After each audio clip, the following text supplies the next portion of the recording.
This is the Lawrence County SportsNet, powered by LCAP. Gold heading back to Lawrence County. Your home for the County of Champions. Settles under it. The senior makes the catch. Perfection. The Shannock, again, are your Class 2A state champions. Force out the third, and that will do it. Mohawk is your 3A softball champions.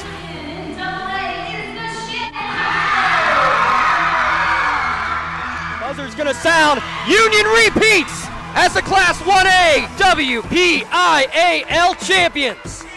The top local athletes and the top sports moments all featured here, live or archived at lcsportsnet.com. The sideline getting by one defender, and he's going to go all the way. By Harrison. Harrison on the ground finds Blundo. Blundo rolls it in, up and good for two. Shallow right field, giving a run, and a sliding catch made. Down to 6 on the play clock. Here's Snap in the hole. The kick is up. The kick is long enough. It is good. That's fly ball deep right field. Get out of here! Hope running for his life. Throws it up for grabs. There's a man open. Touchdown. No way! Ripped away from him. Right back to Stanley from the seat of his pants, and he throws it off the window and in. Featuring over 100 broadcasts of county events in over a dozen sports. Your voice for Lawrence County sports. The gold ball headed home to Newcastle. This is the Lawrence County SportsNet.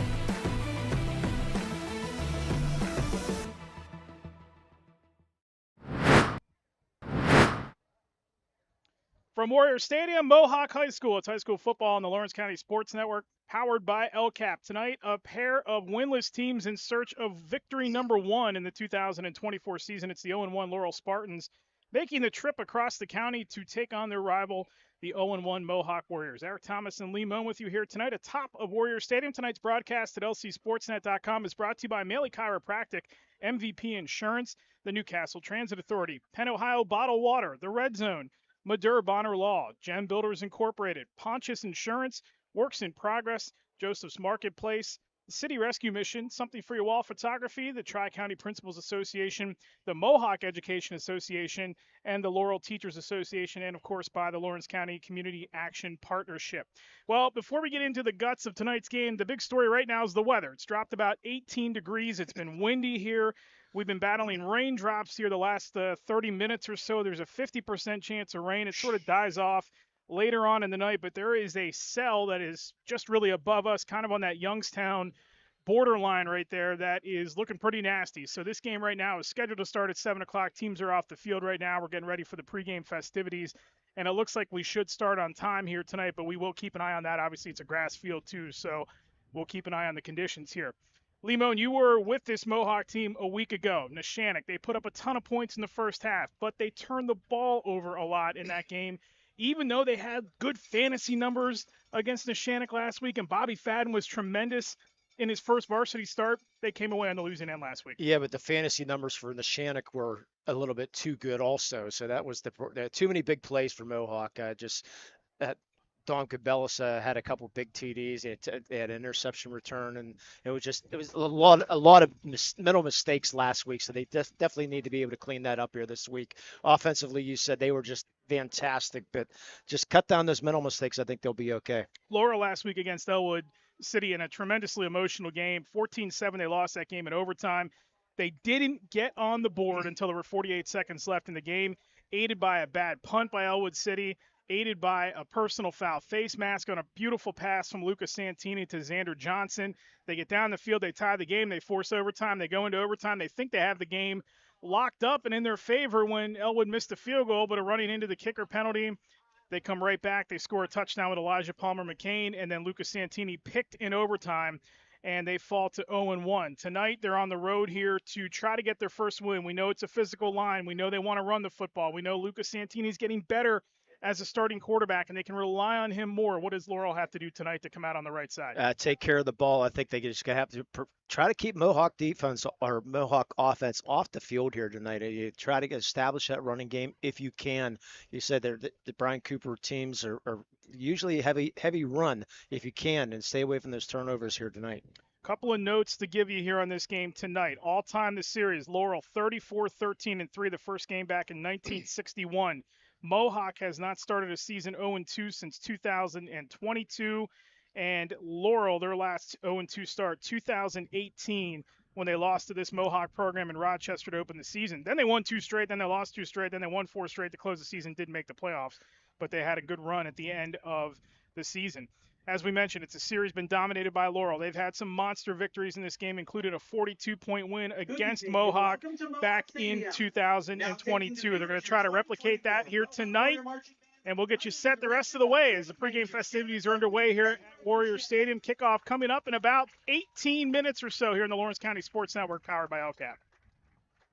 Just like going to the doctor, our homes need a checkup too. If your home is not properly weatherized, you could be at risk for symptoms that cause unhealthy ailments and higher utility bills. The Weatherization Assistance Program is the key to reducing utility costs and increasing comfort in your home. Services include an in-home energy audit to inspect your furnace and hot water tank, check for air sealing around windows and doors, and ensure adequate insulation and ventilation. Learn more at lcap.org or call the Department of Healthy Homes to get your checkup today. Looking for a unique way to expand your business? Advertise on the Lawrence County SportsNet and be seen by thousands of viewers in the area and around the country on over 100 broadcasts each year. Visit lcsportsnet.com and click Advertise with LCSN. For 20 years, Melee Chiropractic has treated athletes of all ages to help them get safely back to the top of their game. Melee Chiropractic has 3 full-time doctors in their office, and all 3 are former area athletes who have had to battle injuries throughout their careers. They want to help you get safely back on your feet. But more importantly, help stop the injuries before they happen. Prehab before you rehab. Attention all high school student athletes. During your sports season, a $30 visit to the Melee Chiropractic office includes an adjustment and/or all therapy is necessary. From the athletes of tomorrow to the weekend warriors and everything in between. Let Melee Chiropractic keep you in the game. I'm Kevin Sapp. I'm president of the Mohawk Education Association. We are one of the sponsors for the Lawrence County SportsNet. We would like to take a moment to wish all of Lawrence County student athletes health and safety as they compete. In particular, we would like to wish luck to all of Mohawk student athletes as they represent our school with pride.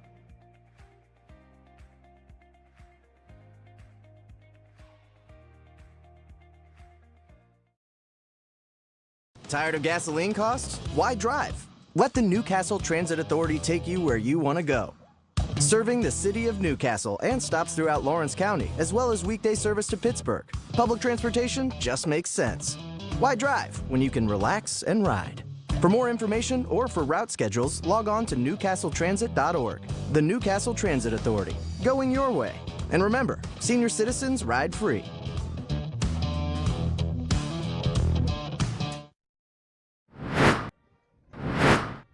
And back here at Warrior Stadium, Eric Thomas, Lee Moan with you here on the pregame show. Tonight's pregame coaches interviews are brought to you by Axe. Our Lawrence County door-to-door transportation service is here to get you there. Whether it's trips around Lawrence County or into neighboring counties, Axe takes passengers to work, play, medical appointments, and just about any reason they want to travel. Unfortunately, we won't be able to bring you the audio portion of our coaches' interviews tonight, but we can give you a couple of points as to what each guy said. Number one, for Brian Cooper and Laurel, he really stressed, we're going to talk about this too in the lineups, some of the position changes that this team has gone through, what they do. He has been pleased with Lucas Santini, said he thought he played very well last week, said he loved the play of his lines last week too. They want to be physical this season. They were physical last week against Elwood City, especially the freshman Tyler Fuchs, who we will mention a ton tonight. Number 51, you'll want to keep your eye on him. He is a very, very talented freshman. Sky is the limit for that young man. Very pleased with that group. And how they played overall last week. Really just one big run by Elijah Palmer McCain in that game last Friday. Otherwise, the Laurel defensive line was outstanding in a 7-point game, and they're going to have to be good here tonight, too. Well, with Tyler's older brother, Aiden Fuchs, was a pretty good ball player in himself here for Laurel. So if he's going to be anything like Aiden, should be good. Gentlemen, may I have your For Mohawk, Tim McCutcheon was pretty blunt about this. He said that they school district really, we're going to take a moment here to listen to the announcement here. and support to the Shenango community with a moment of silence.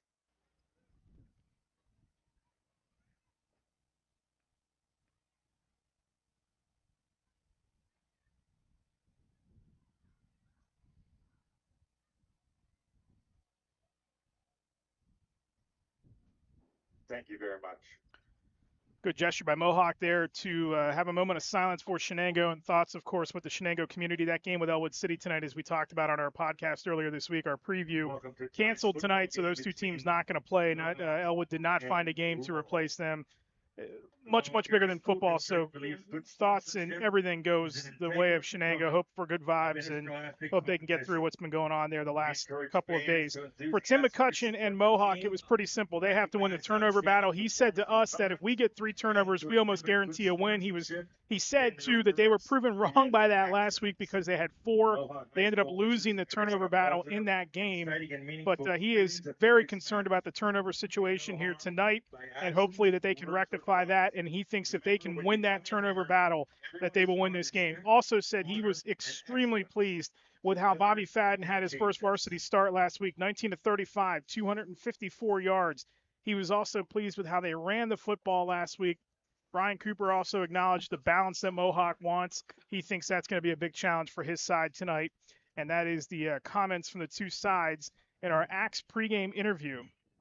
Again, Axe, our Lawrence County door-to-door transportation service, is here to get you there, whether it's trips around Lawrence County or into neighboring counties. Axe takes passengers to work, play, medical appointments, and just about anywhere they want to travel. We are about 10 minutes or so away from kickoff here tonight. Let's get into our keys to the game here tonight as well. For both sides, this is an important game. Yes, they're only one game in, but from a Mohawk standpoint on our keys to the game, Mohawk limit the turnovers. We just mentioned that last week. They had a problem against the Shannock. The trenches for Mohawk tonight, 184 yards. It is going to be tough to run against this Laurel defensive line tonight for sure. That is the matchup tonight to watch. Up front, Mohawk against Laurel, offense, defensive line. Yeah, it should be fun. You had a great chance to see Laurel last week, and it's nice to see the very aggressive offensive and defensive line here for Laurel. And, of course, big play of Blake, 17.8 yards of reception last season. Last week, 23.9 on 7 receptions. He was lights out. Bobby Fadden's top target. For Laurel in this game, the ground game must get going. They were ineffective last week against Elwood City. In fact, didn't even crack 50 yards in that game, so they want to see more of a ground game. Obviously, they're without their top running threat tonight. Again, is Nathan Hill out for the season, tore his ACL in their scrimmage a couple weeks ago. Also for Laurel, Miles in the Carlson. That is Colton Carlson. Did everything last week that they asked him to do. They expect a bigger game from him tonight, and they want to keep their defense off the field. Their offense has to sustain drives. Remember last week, Laurel had a 14-play, 10-minute and 15-second drive and came away with nothing. Effective because, yes, it kept Elwood City off the field. It kept their defense off the field, but they have got to cash in tonight. Points, yeah, they have to cash in tonight if they get a drive like that going. Yeah, without a doubt. Throw away to double way versus single way thing here tonight also, because these two are neighboring schools. Anytime you get the Lawrence County schools together, always a dogfight. Now, an update on the weather here, too. It looks like it's starting to clear out, at least to what looks like our west. Yeah, so we're hoping according to the radar, looks like it might redevelop.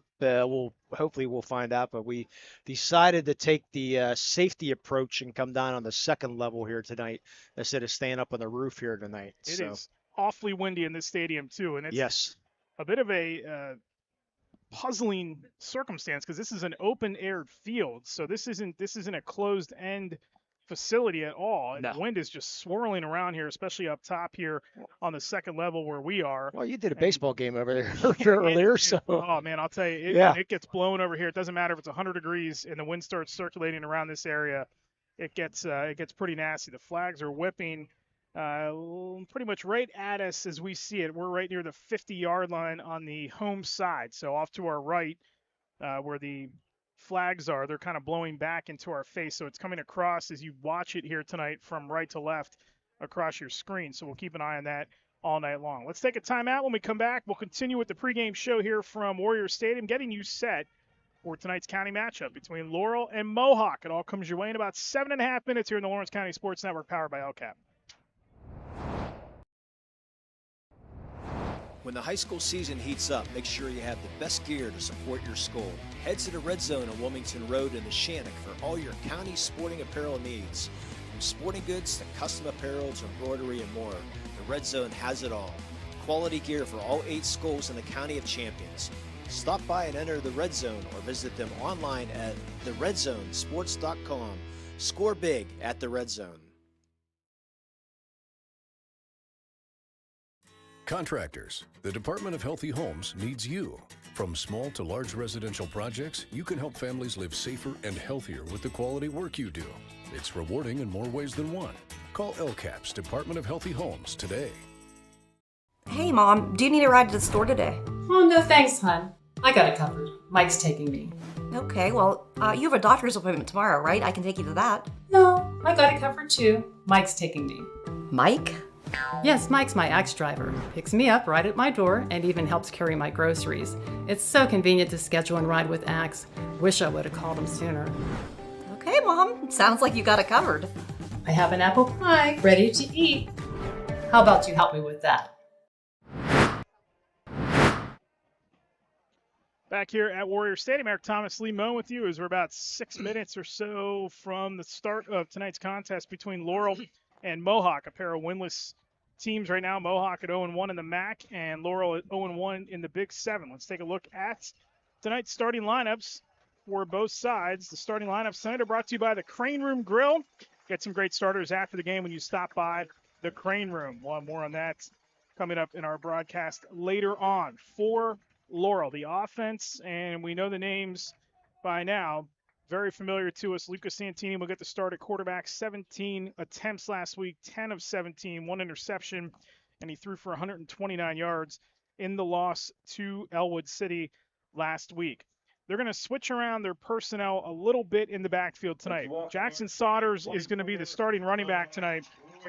He will take the place of Braden Faulkner, who is going to move primarily to defense. We'll still see him on offense in this contest, but Jackson Sodders will be the primary running back, and he will be the guy behind Santini most of the night.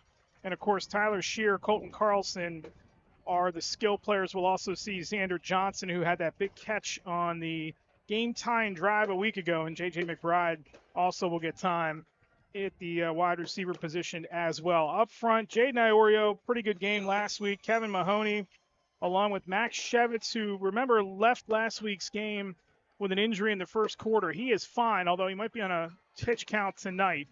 And we'll see if they try to rotate him in. Brian Cooper would prefer to rotate him in, but he is not. He's not. He doesn't want. There's no way he wants to do that. Yeah. No, it is. If he wants to play every play tonight, he probably will, knowing him. He came back in the game last weekend and was pretty effective in the rest of the contest. A big reason why they were able to hold Elwood City to just 14 points a week ago. On the other end for Mohawk, their defense, it's the defensive line has been good, but Jackson Chapman up front, 11 total tackles last week, had a tackle for loss and a sack. He was fantastic in the game against the Shannock last Called week. his number an awful lot. He was all over the field for sure. And Tony and Parada was all over the place last week. He's getting some D2 looks as Parada. He was outstanding on both sides of the ball also. We'll see Fadden and Blake Logan at the corner spots as well tonight. We'll also see Cash Stratton out there. We'll see Sam List at linebacker. And then, of course, some of the familiar names up front on the defensive line, Dylan Sumney, Dan Monaco. We mentioned Chapman, Dakota Crawford, and Braden Radamazinski will also be up front as well for Mohawk. When Laurel is on defense, keep an eye on number 51, Tyler Fuchs. He is the big guy in the middle, 6'1", 220-pound freshman. The lineman, also Shevitz, he'll be again on that pitch count. Alex Medved had a pretty good game last week as well, as did Jack Miles defensively for Laurel, so we'll keep an eye on them tonight. And offensively for Mohawk, the line, Monaco Sumney, Radamazinski, Gagone, and Kelly. Up front for them, Fadden, Logan, Nail, Stratton, List. You name it, they got it. They can score in bunches, and we will see Fadden on display for the second time as a varsity starting quarterback here on his home field for the first time tonight as the starting quarterback. Had a nice debut last week for sure. And let's see, looks like Laurel won the toss. And they will defer to the second half, so Mohawk will receive. Interesting. Put the defense out and then explosive Mohawk offense to start. Mohawk, by the way, will play this season 5 of its final 6 games at home, and some of those games are going to include Beaver Falls. Now, Beaver Falls has a pretty big game against Amani Christian this week. That's going to be a good test. That's a litmus test to find out where Beaver Falls is. Yes, for sure. It is. Union will be here. New Brighton, Freedom, and Riverside are here. So how about New Brighton? They have it, but they have it in their almost in their own control having those games here. This is not an easy place to play late in the season. No, it is not. Yeah, I just mentioned New Brighton because they broke their, I think it was 21 game losing streak. I think that last week, so might be a team to look out for. But they said you want to take care of home if you can. Certainly will. Mohawk will be on offense here to start things tonight, as Laura will kick it away. And the late Mark Schoss would say, look at Old Glory, Old Faithful, the flag blowing over there. If it's blown straight out, it's about 25 mile an hour. So we're looking 15 to 20 mile an hour winds at least here tonight. It is whipping around. And I'm whipping around, as you said, Temperature has continued to drop off. Fine by me. 94 earlier today. It was down to 79 just a moment ago when we checked the weather here during the pregame show, as we are about set to get things going here. Mohawk with the grass surface, they're working on that, trying to get some turf here for the future. That is in the plan. They got turf over on the baseball and softball field. Gorgeous athletic complex here, nestled behind the school. And kind of in their own world in this little pocket right here. Number 30, farm behind us, not many houses. There's one off to the backside of the visiting side bleachers. A lot of road and a lot of space here for this facility. And it is a gorgeous one. As we are about set for the Warriors to kick it away. Yeah, Guy Woods will do the kicking. And it is back deep to receive. Connor Hart and Cash Stratton. End over end kick is going to be fielded by Hart. Rather, that is Stratton. Stratton gets popped across the 35, and we got a late flag that comes in from the back on the return. And Stratton brings it all the way out to the 36-yard line, and for the moment, that is where Mohawk is going to start 1st and 10. Yeah, I saw a lot of Stratton last week. Him and List sort of rotated in and out. They have high hopes for Cash Stratton, only a sophomore. Looks like it's going to go against Mohawk. He was a freshman that saw time a season ago, and Tim McCutcheon making it a point. It's a block in the back on the Warriors, so that is how the night will start.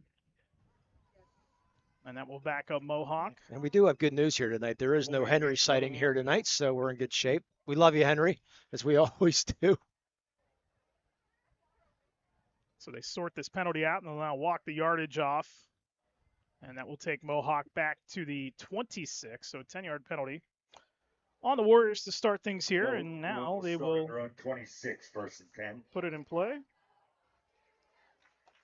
One play and one penalty, and Mohawk is back on their own 26-yard line. It is Bobby Fadden, now wearing number 4. He was number 3 last year. His cousin Jay Rona takes over that number and takes over the starting position at quarterback for the Warriors. Deep back is Sam List as Fadden takes a snap, hands it off. List finds a little bit of room to wiggle his way across the 30 up near the 35. Right back where Stratton, right near where Stratton was taken down initially on the kickoff. Good run on 1st down. It'll bring up 2nd down and about 3, call it, for the Warriors as Colton Carlson makes the stop for Laurel. I wonder if Bobby asked Jay can I wear your number? If he gave him the approval. That number surprisingly not hanging up yet. Yeah. I'm sure it will someday. Oh, I would think so. Fadden out of the shotgun again. Will hand off. Play number 2 is back to List, and he is swarmed under Shear and others. Casey Wilson, the big guy, number 71 for Laurel, in there on the stop. Yeah, 5'11", 277 at Wilson. Big boys up there between Shevitz and Wilson clogging that middle. On that tackle with several others. Shevitz, by the way, he had that knee taped up. You could tell last week he had green tape on it. He has got both of them. He's got sleeves on both tonight. He's trying anything to make it through a season. And that kid is giving it his all for Laurel. There is no question. 3rd down and 3, high snap. Fadden hands off once again. And once again, right into the teeth of the defense. And that is a gang tackle by Laurel. Casey Wilson is the last guy off the pile. It is enough for a 1st down on a short gain of 3 by List. Boy, I didn't think he was going to get it, but at least a great effort there by List. Kept those legs churning, a little bit of help from behind to push him forward. That first down. Looks like we had 2 linemen from Mohawk this week wearing those new protective helmets. Yeah, Connor Hart also had one on the return as well. Stratton once again will operate in the shotgun. Stratton is the up back. List is the deep back. They will hand it off again to List. Little room to run again. Goes right into the arms that time of Shevitz. Miles is also there for Laurel. It's another 3-yard pop for List, and he has had all 4 carries on all 4 plays here. Shevitz in on that tackle. Yeah, nothing fancy. Trying to establish that run early. It's going to bring up a 2nd down and 7 for Mohawk. Jackson Chapman into the game. He's in a wing on the far side. Near side, it's Joey Nail. Shotgun for Fadden once again. Snap, Bobby will fake it this time. Roll out to the far side. Looks downfield. Surveys. Waits. Takes off. Turns on the Jets. Gets spun around on the Laurel sideline and taken out of bounds at the 45. It's a 4-yard gain. And that's going to bring up another 3rd down for Mohawk as we hit 9:05 to go in the first quarter. Jack Miles had to stop. Yeah, nice job by Jack Miles as Fadden tried to fake him out, but Miles stuck right with it, made the nice tackle. Jack Miles also part of the wrestling team, 25-12 career record for Jack on the wrestling team. He finished 4th in the section, in the WPL section. So off to a good start, Jack Miles. Every play so far a run for Mohawk. Does that surprise you early on? Yes, it does. Fadden in the shotgun once again. It's going to be a 2nd down. 3rd down, I beg your pardon. Big hole for List this time as he gets into Laurel territory to the Spartans' 45-yard line. Another 1st down. Mohawk is 2 for 2 on 3rd downs early. Yeah, play one right behind Dylan Sumi, the 6'2", 270-pound lineman. He created a nice hole. Got that 1st down for Mohawk, so a good start here early on, a couple 1st downs. 5 carries, 23 yards early on in this drive for List. And again, every play so far has been a run for Mohawk.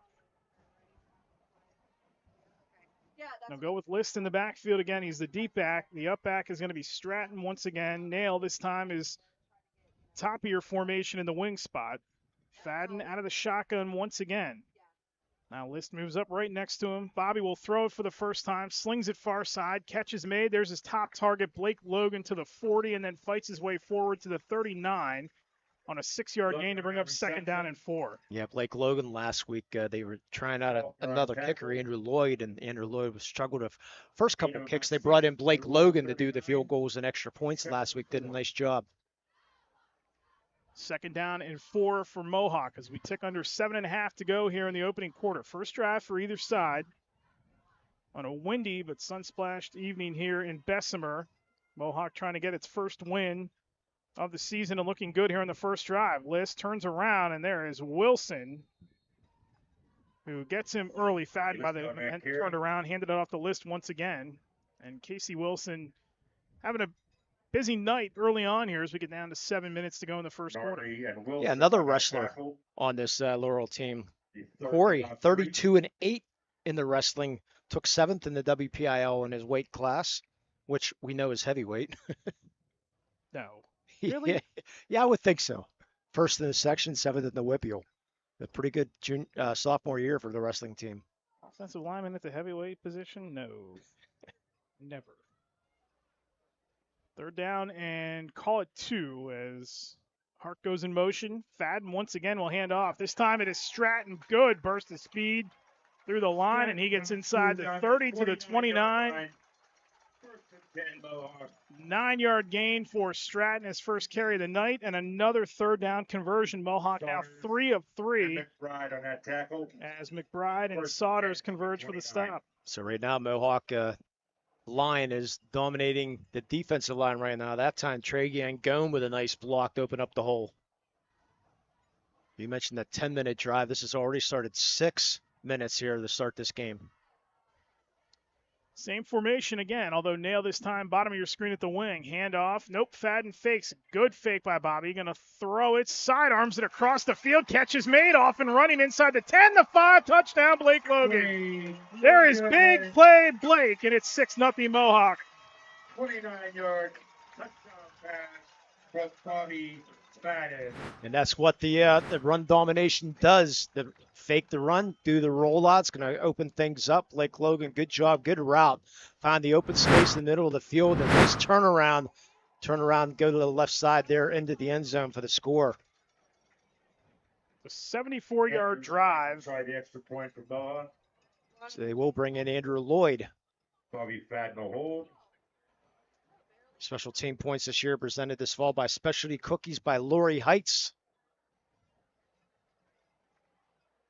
She will make a contribution to the Mark Shaw Scholarship Fund for every special teams points this year. Lloyd's point after is blocked. Didn't really get much underneath of it. Yeah, a little too slow also. Laurel. Going to stay at 6-0 here as Bobby Fadden and Blake Logan team up once again. 29 yards out, and Mohawk grabs the early lead. This is high school football on the Lawrence County Sports Network, powered by LCAP.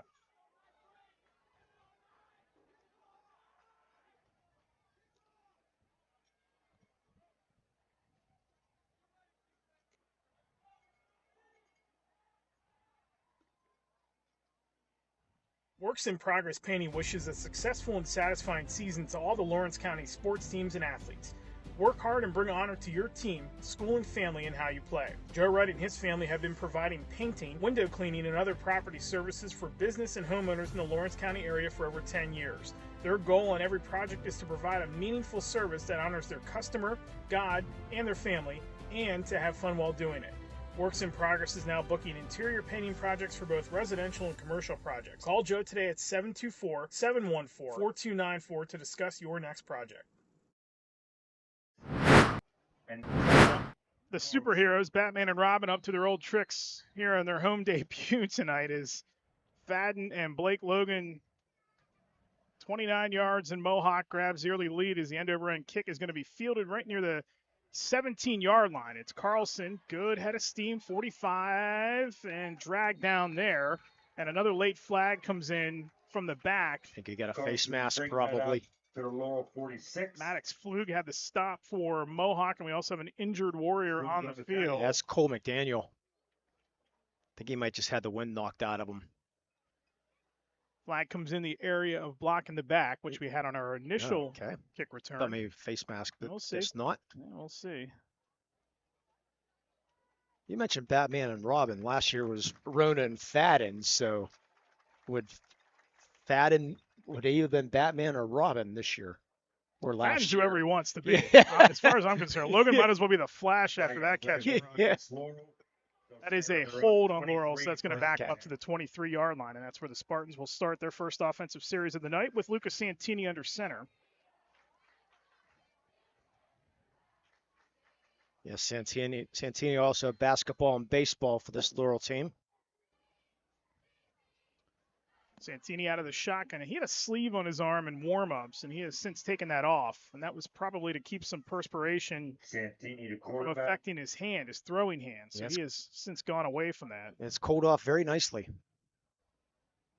As Sauter's in the backfield, Santini will throw it on first down, looking down the middle, lobs it, got a man. Carlson runs underneath of it, and he's got one man to beat. He will outrun Stratton. 24 takes it to the house for 6. One play, and it's a 77-yard touchdown pass from Lucas Santini to Colton Carlson, and we're a point after away from a Laurel lead. Well, we talked about in the pregame how they dominate the run, one at the run. Hey, let's go. Play action, first play. Boy, what a play there by Santini. Hit him perfectly in stride. And then Maya Jarrett will come in to try the extra point. First female to ever score points on the football team here in Laurel history. How about that start for the Spartans? Kick away is good by Jarrett. Extra point is good, Laurel. 77 yards. And Laurel takes a 7-6 lead on Mohawk here with 5:28 to go. One play took 11 seconds. Lucas Santini showing off that arm. Yeah, it's your Joseph's Marketplace scoring recap right there. One play, 77 yards. They've been around since 1915. And that extra point going to continue. We want to thank you, the Heights family, for the support of the Chauncey Scholarships here in Lawrence County. For more information on how you can support the Mark Shaw Scholarship Fund, you can visit lcsportsnet.com/scholarship. And by the way, you'll hear a lot more about this later on as the year progresses. We have a golf outing to honor Mark Shaw and the go towards the scholarship fund. June 28th next year at Castle Hills Golf Course. So I'll be there. You better believe it. Well, should be a lot of fun. Nice golf course out there. And Bubba Kirkwood's in charge of the golf course out there. Ex-Neshannock baseball coach. So we'll be taken well care of over there. It's also 2 days after I enter my 45th year. So how about that? What are you going to get me? Start planning now. You're saying it's your birthday that day? 2 days before that. Oh, okay. Well, we'll have to do something. Returnable by Hart. Good run again, and he gets popped, but keeps his head down and keeps moving to the 35. And we got another flag. Nice throw. That comes in off the kickoff. That's an excellent throw by the referee there. That flag was looking beautiful. Beautiful spiral. It really was. I don't know what he saw. Second best throw tonight. Third best throw, really, because that one from Fadden to Logan was sweet in the middle, too. It's going to be against Mohawk once again. Loaded ahead, they're calling that on Mohawk. Seeing that a little bit more now these days, trying to protect everybody. Well, and you do that, it's especially if the player, as Hart was in this case, is wearing the new helmet. Yeah, you're going to notice that pretty quick. Start early. Okay, we heard you already. Yeah, some of the Mohawk fans wanting perhaps an ejection after that.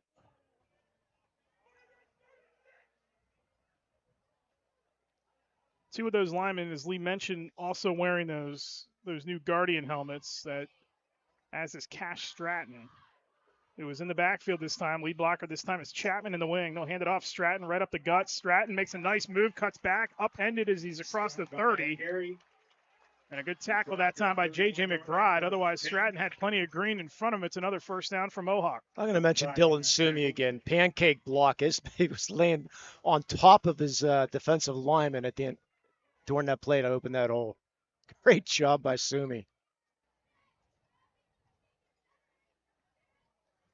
Good run again early from Mohawk. Yeah. They are really effective up front early on in this game tonight. Yeah, and if I'm Cash Stratton, I'm going to say, hey, thanks, Dylan. Appreciate that. Oh, he has good vision, too. Yes, he does. See that cut that he made on the run. He is a promising talent for this Mohawk program. As Fadden takes a snap, they'll give it to him once again. Stratton this time into the teeth of the defense. The big fella, Casey Wilson, is in there to meet him almost head up right away. 4 after the 35. He has been playing very well early on for this Laurel defense. Kevin Mahoney also on the stop for the Spartans. Yeah, right now Shevitz looks like he's having a seat right now. You said that pitch count.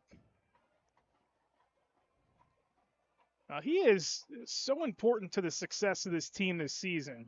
Just from a veteran standpoint, a team that's very young, but a guy who's been itching to just play a full season. Yeah. Stratton remains in the backfield. Snap to Fadden. Handoff Stratton again, trying to pick his way through, and that door is slammed shut. Thanks to the effort by Shear. And you also got the other big guy in there, Matt Pilipovich, the 5'8", 200-pound freshman, stepping in there to make the stop. Yeah, good job by Shear coming from that defensive back position there, linebacker position, to come in and find that hole. It's going to bring up 3rd down and 5. It's like a 6'3", 273-pound lineman, Caden Gnarly, in on that line now. A lot of size for this Laurel team. Sure is. 3:25 to go in the first quarter. 7-6 Laurel. Pair of touchdown passes for each quarterback. Fadden will put it in the air here on 3rd down. Takes off and runs. Fadden cuts to the outside. Cuts again. Trying to get around the defense. Does. Sideline. First down. Bobby Fadden down the sideline. Bobby Fadden still going. Bobby Fadden sidesteps the defender. And he just somehow stayed in bounds. And he just took one too many steps towards that end line. He's out of bounds inside the 25. down to the Laurel 23-yard line. What a play by Fadden. Nothing open downfield and got some pressure. He eluded not one, not two, but three different tackles. Finally got to the outside and was able to get that speed going down the sideline, and Santini finally had to knock him out of bounds on first down.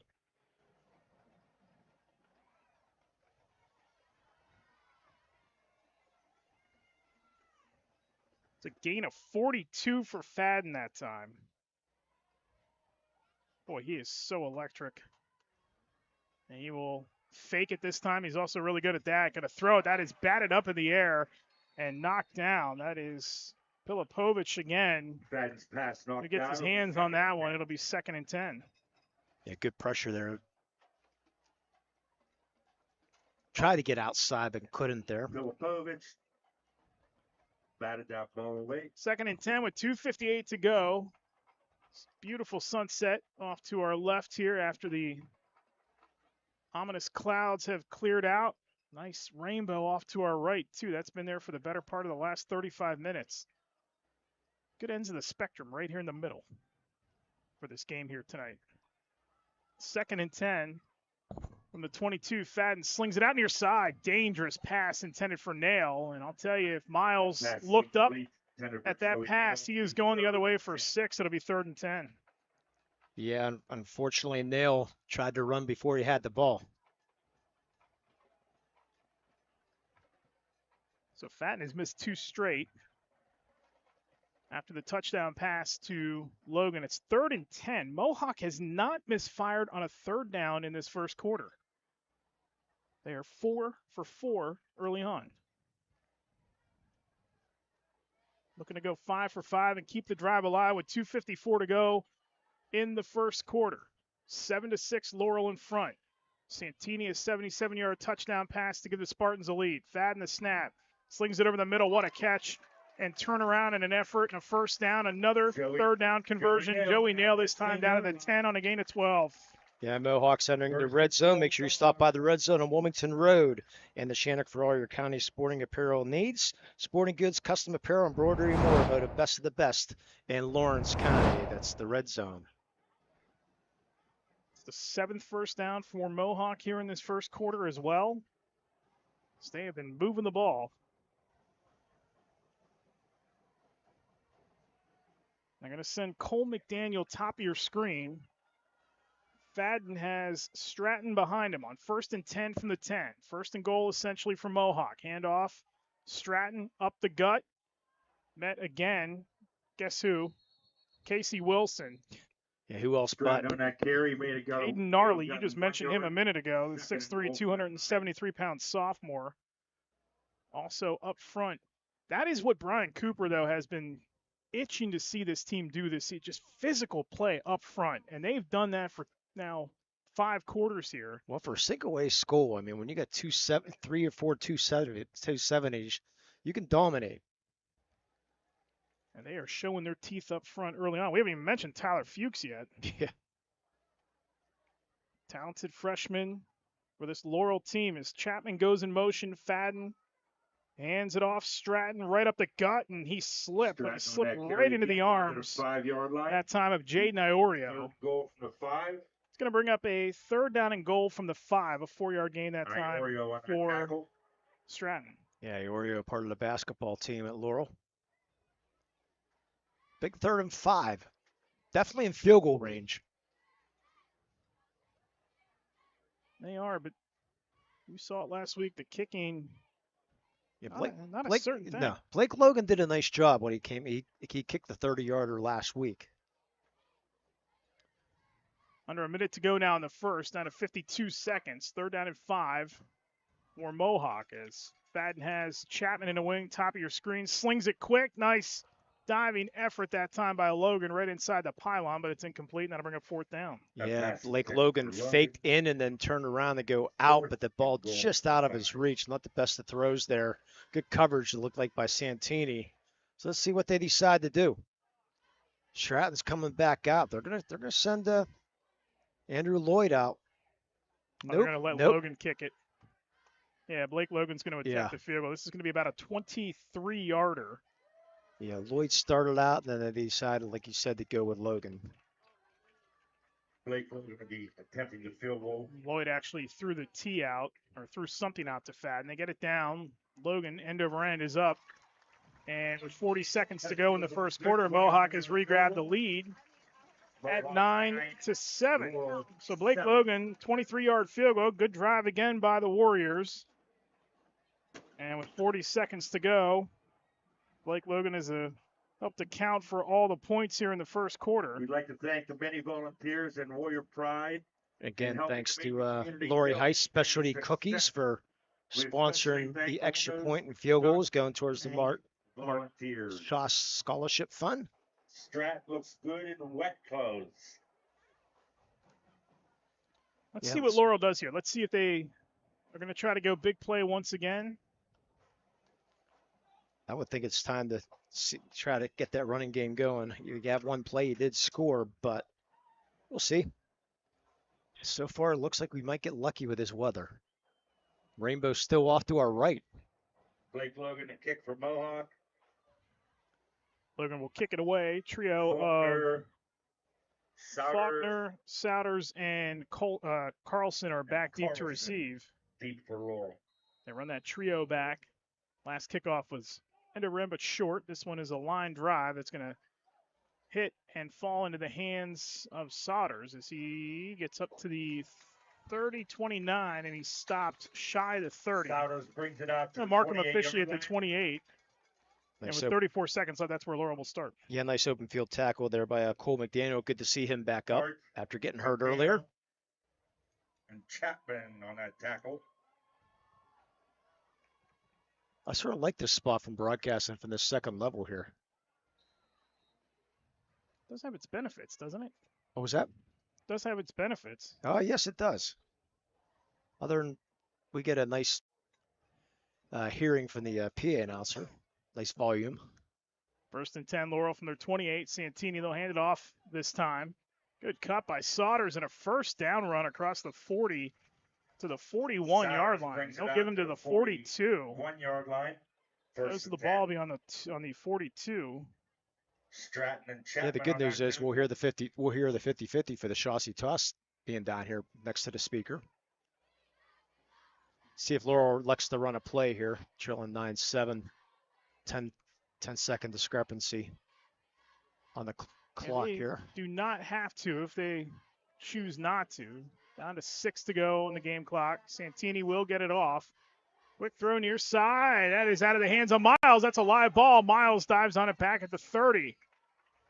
So it's going to be a loss of 11 for Laurel on the final play of the quarter. They tried that backwards pass last week for a minimal gain. Tonight it's an 11-yard loss, and that's how we've ended the first quarter. Fireworks early as Mohawks got a 9-7 lead on Laurel. It'll be Laurel with a second down upcoming when we come back from Warrior Stadium on the Lawrence County Sports Network powered by LCAP. Since 1911, the City Rescue Mission has been serving our community by providing food for the hungry, shelter for the homeless, and hope for the lost. We continue to love all that come through our doors, extending mercy and providing grace just as God has done for each of us, serving with a compassionate heart and sharing the good news of the gospel and the hope we all have in Jesus Christ, just like we've done since 1911. We can't do this alone, and we continue to need your help. At Medore Bonner Law, we're more than just attorneys. We're your community partners. With a combined experience that spans decades, attorneys Jason Medore, Michael Bonner, and Greg Rossitelli are your trusted advisors for all legal matters.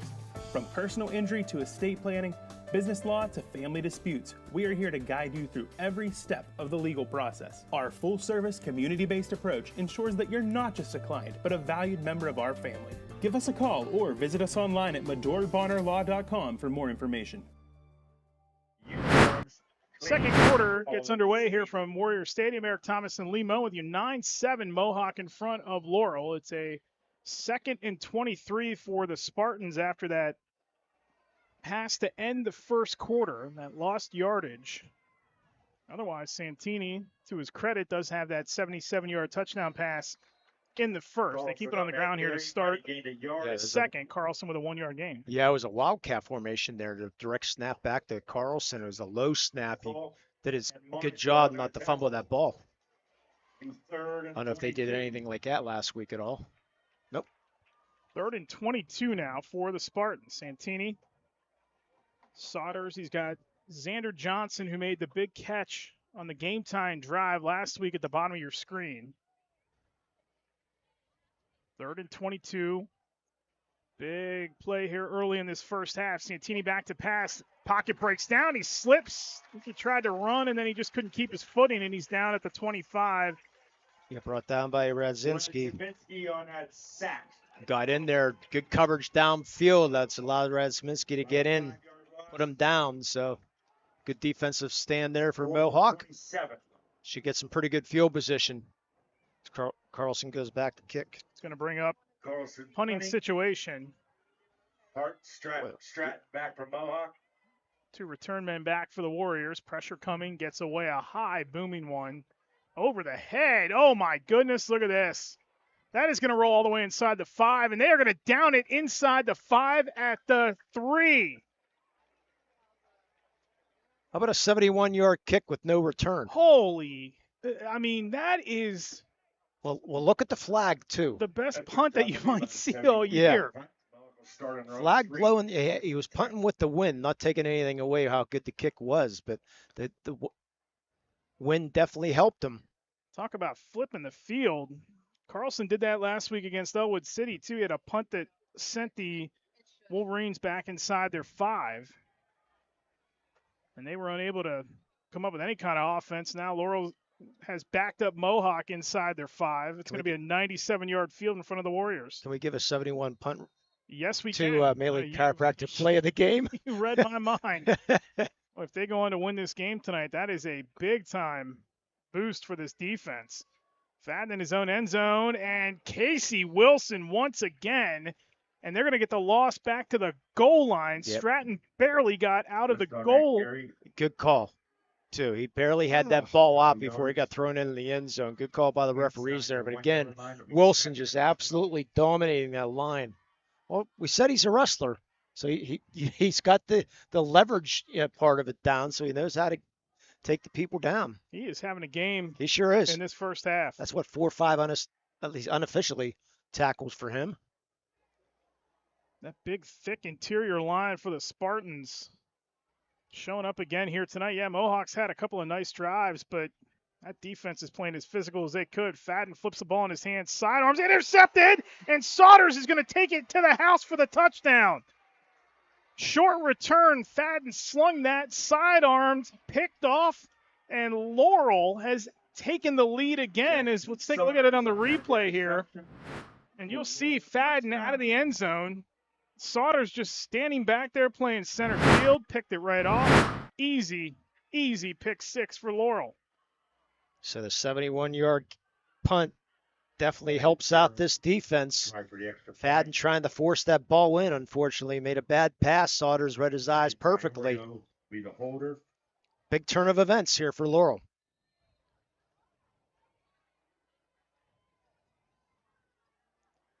Jarrett to kick. It's slow and end over end, but wide to the right. So it's going to stay at 13-9. That was slow developing. Scores Laurel 13, Mohawk 9. And that is the second missed point after tonight between the two schools. 13-9, Laurel in front. 9:41 to go in the first half. You're watching high school football on the Lawrence County Sports Network, powered by LCAP. Tired of gasoline costs? Why drive? Let the Newcastle Transit Authority take you where you want to go. Serving the city of Newcastle and stops throughout Lawrence County, as well as weekday service to Pittsburgh. Public transportation just makes sense. Why drive when you can relax and ride? For more information or for route schedules, log on to newcastletransit.org. The Newcastle Transit Authority, going your way. And remember, senior citizens ride free.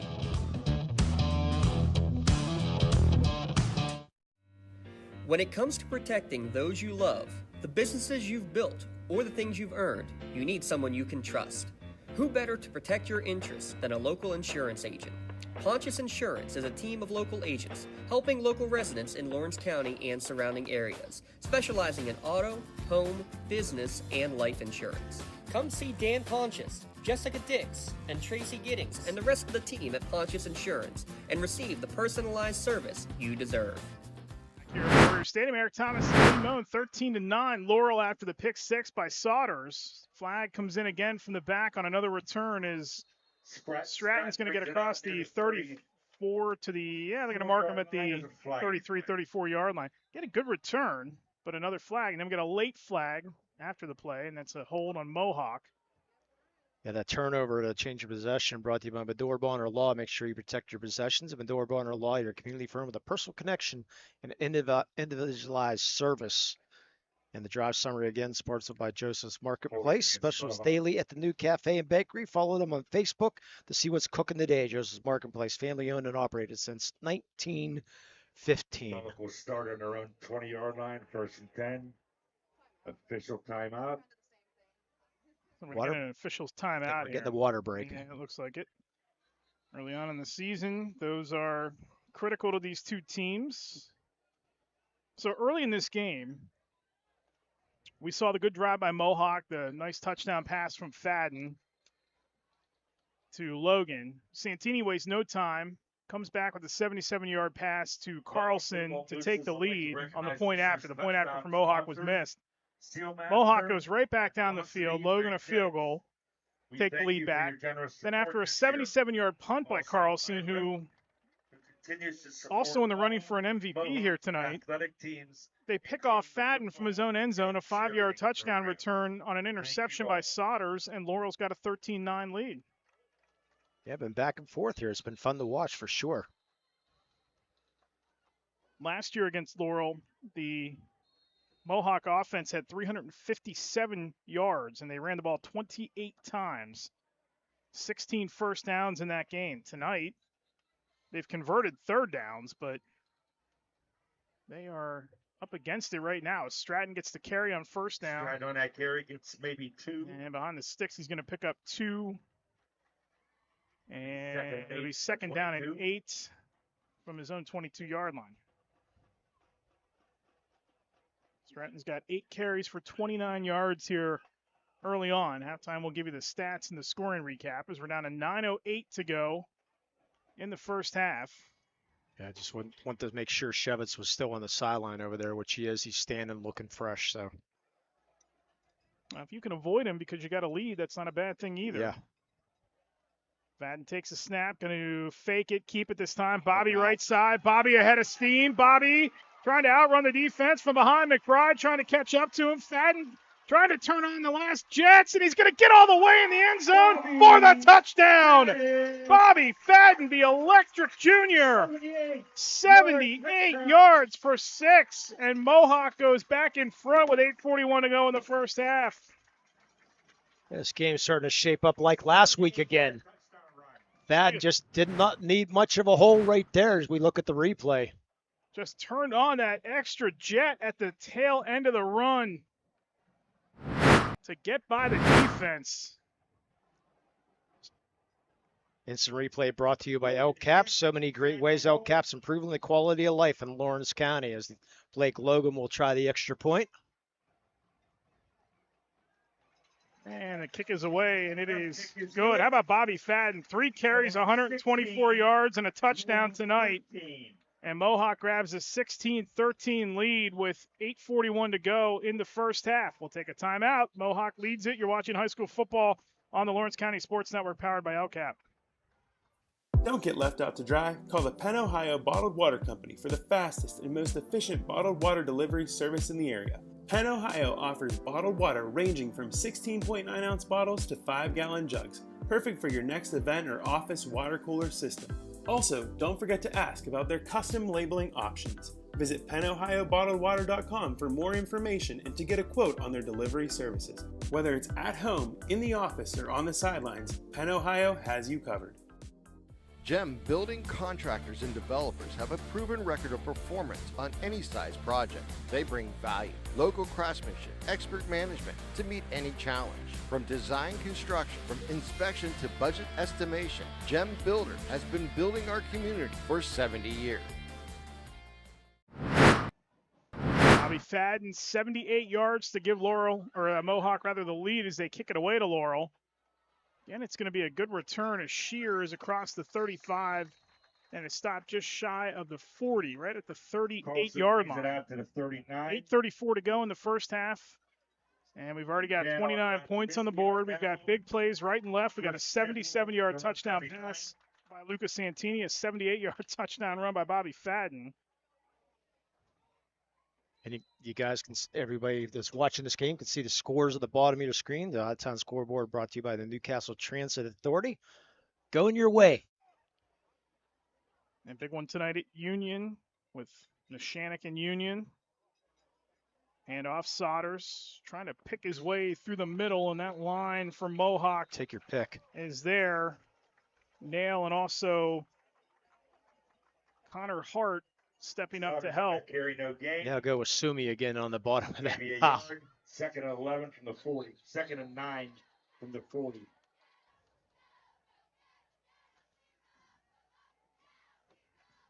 Give Sodders a yard. It's second down and 9 with 8:04 to go. Laurel runs that check to the sideline on the play. Santini, the offensive coordinator, is Brian Cooper, the head coach. Santini to throw it near side. Catch made in and out of the hands of Carlson.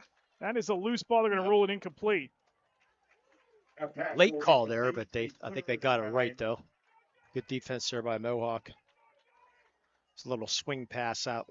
Well defended. Yeah, Coach Brian Cooper, 97 career wins started at Shenango, and now is his 11th year here. 3 wins away from 100. So hopefully this year for Laurel, he'll get that 100th win. Hired in 2004. They were 4-7 a year ago, but just a couple years ago, 9-2.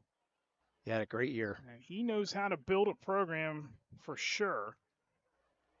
Laurel also does the boards for the play over there, and they have one, Maya Jarrett, holding it right now with Barney on it. I just saw that. Santini going to rear back and air it out, looking down the field, and it's intercepted at midfield by Blake Logan, coming back across the 50, the 45, the 30, and he's tackled right near the 30-yard line inside the 30-yard line by Fuchs. Right after an incompletion, there is the turnover for Laurel, the interception by Blake Logan. And you could, not going to have the replay there, but that turnover again sponsored by Medore Bonner Law. You can visit them at MedoreBonnerLaw.com to see how they can serve you. Looked like it was going to be completion, but Logan playing center field, read the eyes perfectly, cut in front, get the interception. Nice return, Mohawk back in business. They needed that in a big way. It's been tough stopping this Laurel team early in this contest, and they've done a little bit of everything right. Defensively, they've played pretty well. Special teams, they've been fantastic after that punt. And defensively, they have a touchdown of their own. So Mohawk thwarting that drive. Handoff List right up the gut. Casey Wilson right away. Hey, Shevitz back in there also. It's good to see the dynamic duo of Shevitz and Wilson. Yeah, Mac's mother, an assistant basketball coach at Neshannock for the great Luann Grabowski. And an avid hunter, too. And I have to make sure I get her points corrected on the deer, too, because I said a 6.1. Next time I saw her, I was like, that was an 8-point. Thank you. Got a nice 6-point in my backyard, and most mornings feel free. Maybe not for long, right? List again, the carry. Up the gut, got slipped right by Wilson that time, and then carries the pile inside the 20 to the 19-yard line. Inside the 20. Tyler Fuchs, one of the guys on the stop for Laurel. Yeah, it looks like Caden Gnarly had him, but he just List has carried Gnarly for about 3-4 yards. Good run, hard run there. Close to that first down. Inside the 20. Back inside the red zone.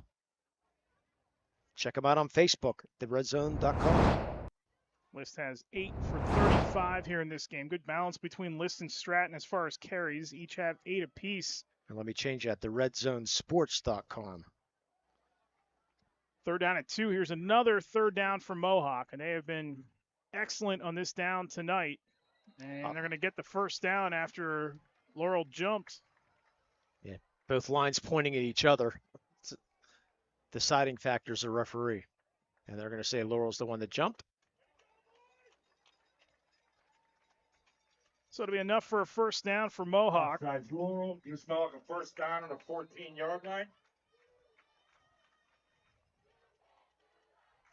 Second penalty on Laurel here in this first half. Been a well-played game as far as penalties. Most of them have come on special teams on the kicks there in this first half. Fadden in the shotgun once again. List stays in the game in the backfield. They'll hand it off to him. List. Actually, Fadden kept again. He is so good at that fake. Gets to the outside, dives for the pylon. Bobby Fadden is down at the 1. So close. And I thought for sure there was a handoff also. I got fooled myself as Fadden did a great job taking that ball. Check out the replay. Everybody thinking List had the ball, but Fadden was able to pull that out in time, almost get the corner of the end zone for the touchdown, but gets the first and goal. 9 first downs for Mohawk in this first half. First and goal for the Warriors. Nose of the ball on the Laurel 1-yard line. 5:34 to go in the first half. A 3-point lead for Mohawk. Trying to add to it here. Get one beyond the halfway point of this first half. Fadden's under center for the first time tonight. Hands off Stratton. They push him right through, and he's in the end zone for the touchdown. A 1-yard touchdown run by Cash Stratton. Wait a minute. Now they finally give it to him. Yeah, I agree with you, but the referees just now put the signal up.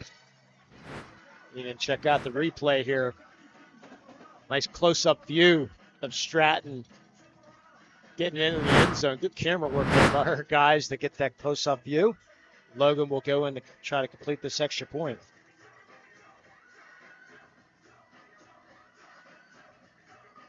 Now Logan will attempt the point after. Kick, Fadden to hold. Bobby Fadden to hold this.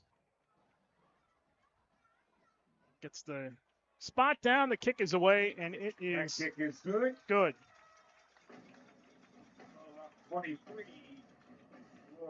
23-13 Mohawk over Laurel here in this first half. Boy, and how the momentum just shifted after the interception. The touchdown by Saunders picked off Fadden. Then Fadden goes on the big run for the touchdown, and then Mohawk, after a Blake Logan interception, takes it all the way down for a touchdown of their own. They now got a 10-point lead. That's a big swing here in this first half. Yeah, it's a huge swing. It all starts with that interception by Logan. Drive summary sponsored by Joseph's Marketplace again. I got to get out there. Jay and I was able to stop out there last year. Some good stuff out there at Joseph's Marketplace. At halftime, we'll have our scoring recap sponsored by Creative Edge. Faulkner, Saunders, and Carlson back for Laurel. Laurel, no first downs here in this second quarter, and Mohawk was 7 first downs. According to our stats, no first downs for Laurel yet. You know, the other thing about this Mohawk team, I mean, and I'm sure we will document the kicking all season long. I mean, you're talking about a program that takes Wilkins away, Josh Wilkins, who hit a 47-yarder for Youngstown State in their scrimmage a couple weeks ago. So he's already doing work. Yeah, he's second team. I talked to one of the folks at Mohawk. Yeah, he's riding the bus. That ain't lasting long. Yeah. Got news for you. That young man's coming for somebody's job here shortly. Well, you got good bloodline. As Shear carries it across the 35 and out of bounds. Again, a good return by both sides. Return game working well for both here early on tonight. Yeah, Josh Wilkins, or Josh, I knew I was going to do it. Wilkins with the 49-yarder last year was our play of the year announced last week. You see the North Allegheny kicker going to Alabama, Navarro, I think, or Nataro. He's kicked a 72-yarder in practice. Yeah. He won two kicking competitions. Now, is this at Alabama? Is this somebody holding it, or is this somebody? No, he kicked it in practice. He's kicking it like a regular field. Yes. Yeah. Yep. 72 yards in practice. He's got a leg down there. He'll be going to Alabama. Saunders, good tackle in the open field. That is Connor Hart, who gets in the backfield, stays with Saunders on the play, and that's going to drop Saunders for only a gain of 1. Yeah. Coach Walker said he's consistent from 57 and in. My goodness. You don't see that in high school. No, you don't. You have to find it. And of all places, Bessemer had it the last 4 Yes. years. Well, you got one at North Allegheny. 72? Find that hard to believe, but it's documented. So. Is there film? I need film. Not that AI stuff. I need the real thing. Understand. Hand off, and again, a good play by this Mohawk defense. That's Jackson Chapman getting his name called for the first time tonight. Yeah, he got sick and tired of not hearing his name over the loudspeaker, so he steps up and makes a play. It's 3rd and 8. It's a loss of 3. Yeah, Jackson Chapman does double duty for this, or you want to say triple duty because he's offense and defense. Plus, plays the bass drum for the Mohawk. You'll get to see him out during halftime playing the bass drum. Last week it was so hot, the black eye paint going down his face. Santini running that check, with Brian Cooper on the sideline. Under 4 to go in the first half. Laurel's in a 10-point hole. Santini going to roll out, steps back, fires it off his back foot in a bucket, caught by Shear. What a play to get away from the defense. Shear carrying a tackler to the 40-yard line. How about the adjustment by Shear? Santini does a beautiful job to drop it in the bucket with 3 defenders around him, and then Shear, a nifty move to get away from Logan, picks up a couple extra yards, and they're down to the Mohawk 40 with 3:40 to go. Yeah, I thought Cash Stratton was going to be able to knock that out from behind, but as you said, Shear with a great adjustment, making that catch in traffic and then hanging on and getting a few extra yards. 23-yard pickup for big Shear. Play. That was a huge play. Yeah, you need points in this drive if you can. They really do, down by 10. And the way this thing is swung back into Mohawk's favor, Santini, low snap, going to roll out. Luca fires far side. Good comeback route on the far sideline. Turns upfield. First down, Laurel. Wide open in that far side. Back-to-back that was first Shear downs. again. Yeah, he has become the go-to guy on this drive. Santini's pass to Shear. Down to the Mohawk 27. A little bit of hurry-up offense here with 3 minutes to go. Both teams with their full complement of Ponce's insurance timeouts. Wildcat now.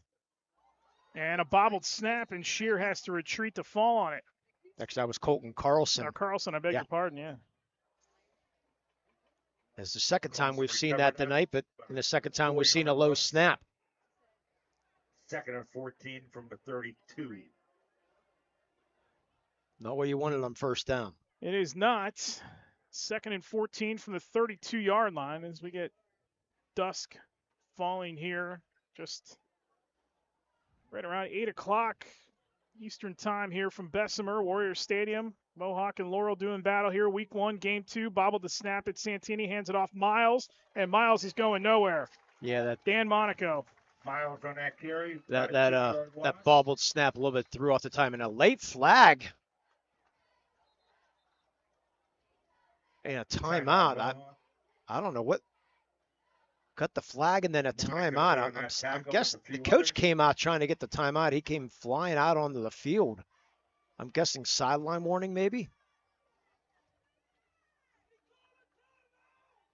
Now they're going to talk to Tim McCutcheon here about this. Well, the assistant coach was 10 yards out onto the field. And time was not called. So that's the only thing I can come up with. Why the flag was thrown. 2:09 to go here in the first half. It is going to be when this gets sorted out, Santini and company they're going to wave the flag off. Okay. Ponce Insurance timeout. Love the life you live. Worry free. You can visit PonceInsurance.com to request a quote for auto, home, business, or life insurance. I like the flag pick up there. Now, last week we saw a sideline infraction without a sideline warning. I heard about that. That's unusual. Yeah, that was a puzzling situation. This Laurel team, Brian Cooper had said to us before the game tonight, too. Remember last year that they had rotated Santini and Saunders at quarterback. Saunders actually had the higher completion percentage of the two last season. But because of the injury to Nathan Hill, they don't have that luxury now, and Saunders has to become more of a full-time player elsewhere. I mean, this is a single-A school. They don't have the numbers, so they don't really have the depth to be just digging into their roster to find a guy to replace Nathan Hill. He said he really would like to rotate the guys, but then he said, well, why should I? Santini's been great in the preseason, great in practices, great in the summer. We know he has the arm. He pitches, so we definitely know he has the strength. And tonight he's been showing off some big boy throws tonight, although his team trails by 10, and they face a 3rd down and 16 from the Mohawk 34. Santini pumps, got drilled as he let it go, and the catch is made in stride, diving for the end zone. He's going to be down near the 5-yard line. On that reception. And how about that throw and catch? That is Jack Miles who comes up with it. It's 1st and goal, Laurel, with 2:01 to go in the half. Yeah, Radsminski's the one that sent Santini flying, but good catch that out there on the outside. Couldn't quite get in the end zone. But what a great throw. And just an excellent job to try to dive for that end line, but Miles just put a foot out of bounds. That is a 30-yard pickup on 3rd and 16. And a much-needed 1st down for this Laurel side, down by 10. They go full house, handoff. Saunders is swarmed. Take your pick of guys in there for Mohawk. Going with Connor Hart from down low. Radsminski and nail on that tackle. And Connor Hart, my friend. He was down on the bow. Got a hold of the ankles. Down to 1:40 to go here in the first half. Santini under center. Can they go full house? It's Saunders, Miles, and Carlson in the backfield. Top of your screen is Shear. We get the ace of spades out. Those cards. Santini a pitch. Saunders trying to find room. Corner turns it upfield. Touchdown, Laurel. 4-yard touchdown run for Saunders. And with 1:21 to go in the first half, Laurel is right back into this one. It's 23-19. A much-needed drive there for Laurel with 1:21 to go here. That was Saunders, right? Correct. Okay. By Jarrett kicking. Maya Jarrett to attempt the point after. Again, extra points sponsored by Specialty Cookies by Lori Heights. Jarrett missed a point after earlier. This one is up, and it is good. 81 seconds to go in the first half. 23-20. What a game we have here at Warrior Stadium in week number 1. Another shootout. Boy, big plays right and left all over the field in this first half. Give you the scoring recap at the half. Stats as well. It all comes your way in 81 seconds on our halftime show. Good game so far. Mohawk has found itself in shootouts 2 weeks in a row.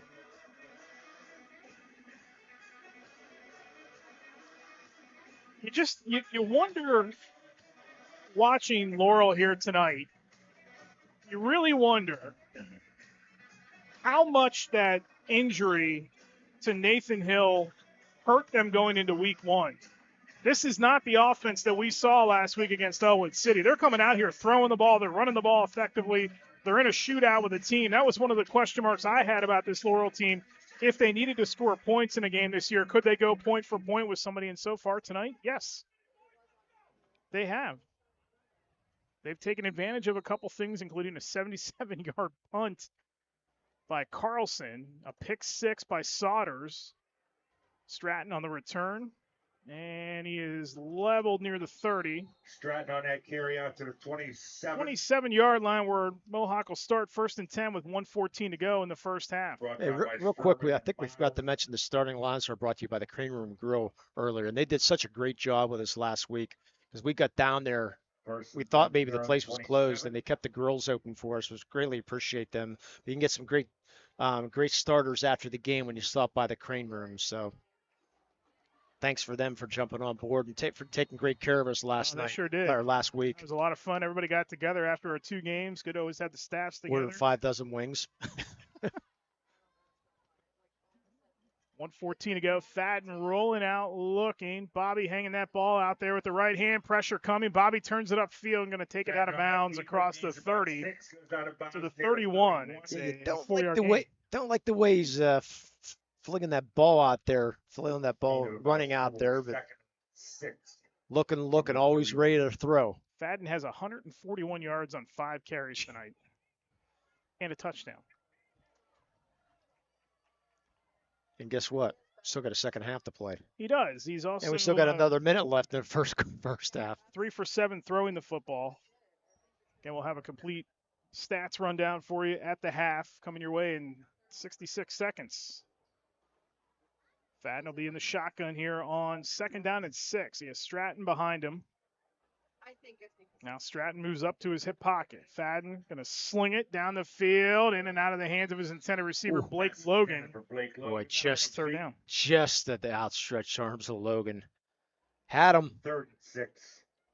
That might have went for a lot further than Fadden, just that 15 yards. Fadden has misfired. He's 1 for his last 6, including that interception. 62 seconds left. I'll tell you, you don't want to give the ball back to Laurel at this point either. No. I mean, they got 3 timeouts left. They're moving the ball effectively. This is a big 3rd down here for Mohawk to close the half. And remember, Laurel gets the ball to start the second half. As Fadden rolls out, looking. Bobby sidearms it again somehow. And what a catch by Logan on the sideline.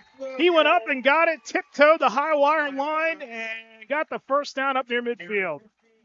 A 180 turn, catching that ball. I don't know how Logan was able to maintain control. Stay in bounds yet, too. But, boy, what a throw by Fadden. Threw it where only Logan could catch it. Along that sideline, big first down. It's an 18-yard pickup. Logan's 3rd catch of the night. Mohawk keeping the sticks alive here with 53 seconds to go in the first half. Fadden in the shotgun on 1st and 10, just outside of midfield. It's really over the 50 side on Laurel's side. Snap to Fadden, pressure coming. He steps up. Bobby looks, going to air it out down the field. Got a man at Stratton, makes the catch, had to turn around to get it, and J.J. McBride is going to drag him down near the 10-yard line. They're going to mark him inside the 10, officially at the 7. Mohawk is going to burn a timeout with 44 seconds to go. It's a Pontius Insurance timeout. Online at PontiusInsurance.com, and Fadden all of a sudden hit 2 straight.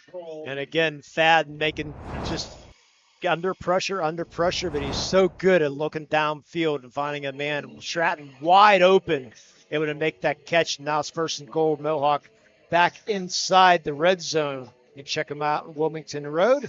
Spirit Sales is going to help raise big money for your organization.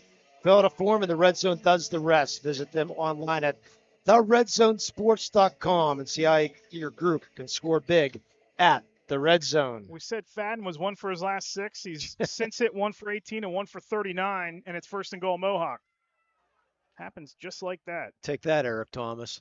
Yeah, he told me where to go, didn't he? Yeah, downfield. Fadden, too, like he throws the football like a baseball, like he's fielding a baseball. He's got that sidearm, that slinger-style throw. Man, oh, man, is it pretty when it's tight.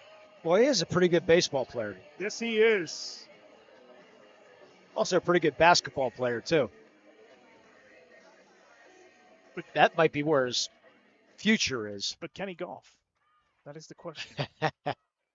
Like his predecessor. Stratton in the backfield. Fadden holds it up high. Now a delayed handoff. Nobi keeps it. Fadden trying to get around the corner. He's out of bounds, so he'll save the timeout. Chased there by Shear. Might have lost a yard. And also Fuchs. And maybe a loss of 1 for Fadden that time with 39 seconds to go in the half. Yeah, I have not seen during my research of Fadden is golfing yet, but I wouldn't put it past him.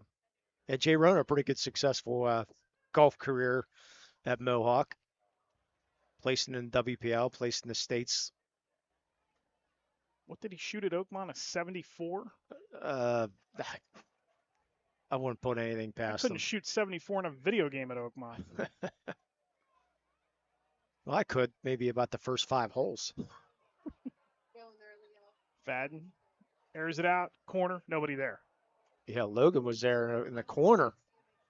Just missed him. And threw it out. Pass intended for Logan. A little too high towards the track that time.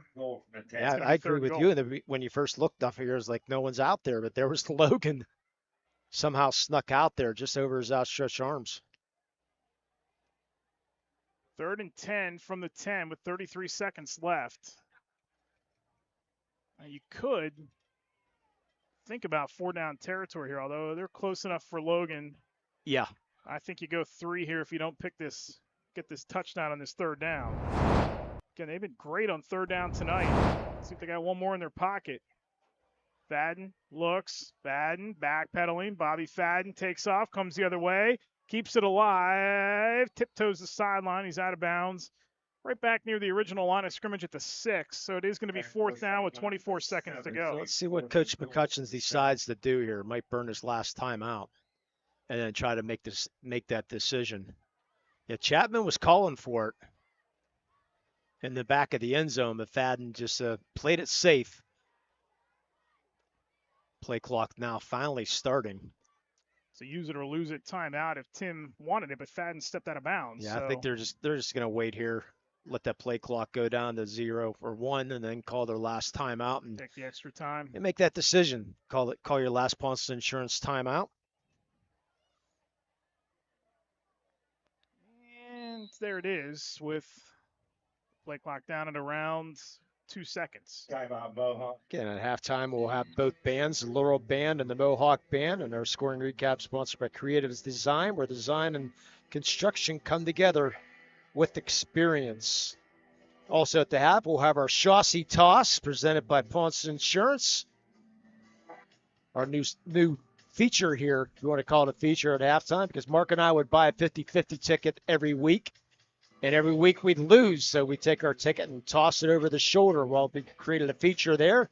If we happen to win, which I doubt we ever will, it will go towards the Mark Shaw Scholarship Fund that we are starting here this year. For more information on the Mark Scholarship Fund, you can go on to lcsportsnet.com/scholarship. Out-of-town scoreboard update brought to you by the Newcastle Transit Authority, and we will update you again on this at the half as well. Newcastle in front, 14-10. That is in the second. How about that?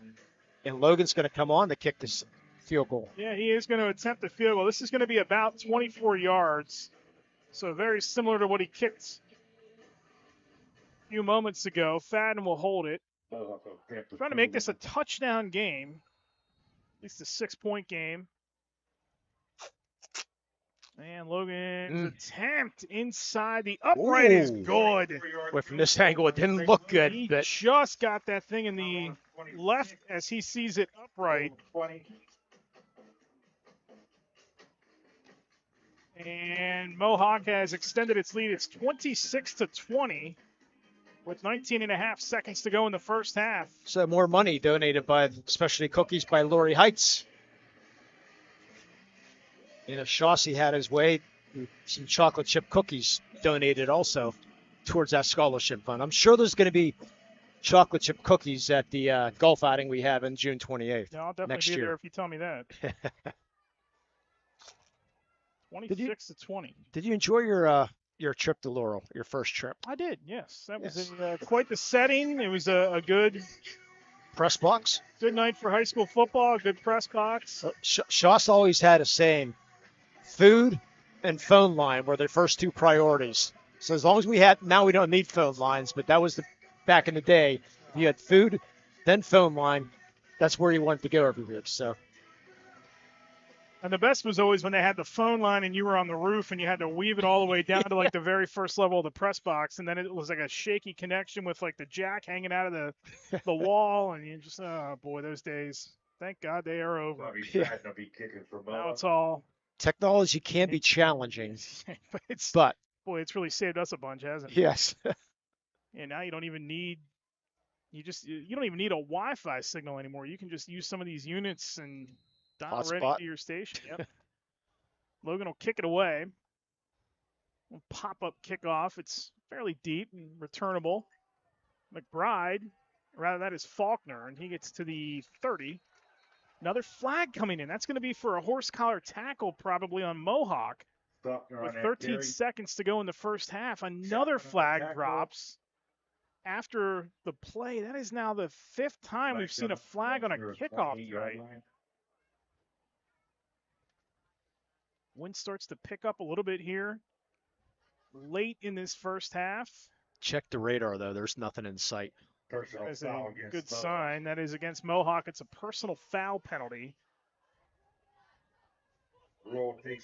Now, Laurel's going to get the ball all the way up at the 44. They have 3 timeouts. There's only 13 seconds left, 13.7 to be exact. A couple throws here. They might have a shot at something. It's a low snap. Santini retreats, going to throw it, has a man wide open. It's Johnson near side, and he wisely gets out of bounds. That play took about 6 seconds. And now you can heave one towards the end zone. If you get an offensive penalty, it doesn't end on an offensive call or a defensive penalty. Excuse me, cannot end on a defensive call. So might as well take a shot. You had the wind at your back also with this. Yards. So Santini, he might be able to get close to the end zone with this throw. It's Johnson's first reception of the night. It was, again, a low snap for Santini. They've had problems with snaps here in the first 2 games and even in warm-ups leading up to kickoffs of both. A couple of exchange issues. Santini in the shotgun here. 7.1 to go in the half. 6-point lead for Mohawk. High snap this time. Luca retreats. Now he's got to take off. Backside pressure coming. Santini uncorks it down the field. Catch is made. They're going to run out of time as Colton Carlson spins out of traffic inside the 20 to the 19. And that is where the quarter will end. A 24-yard pickup and a first down for Laurel to end it. But not enough, as Santini had to get rid of that. Carlson, a big receiving effort in the first half. Santini, a good effort throwing the football, but it's Mohawk that's got a 6-point lead, 26-20 here on Laurel as we get to the half. We'll come back with the halftime show, run down the out-of-town scoreboard, stats, and our scoring recap. It all comes your way next. You're watching high school football on the Lawrence County Sports Network, powered by LCAP. GEM building contractors and developers have a proven record of performance on any size project. They bring value, local craftsmanship, expert management to meet any challenge. From design construction, from inspection to budget estimation, GEM Builder has been building our community for 70 years.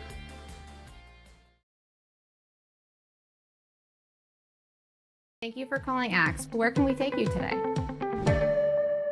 To work, to the store, to Grandma's house. Axe can get you there, but it's much more than a ride. It's a joyride. I'm helping people. I'm getting them out of their house. I'm taking them to their doctors, to the grocery store. They say I'm entertaining. Okay, we laugh, we joke, we sing, we tell stories. They're like family to us.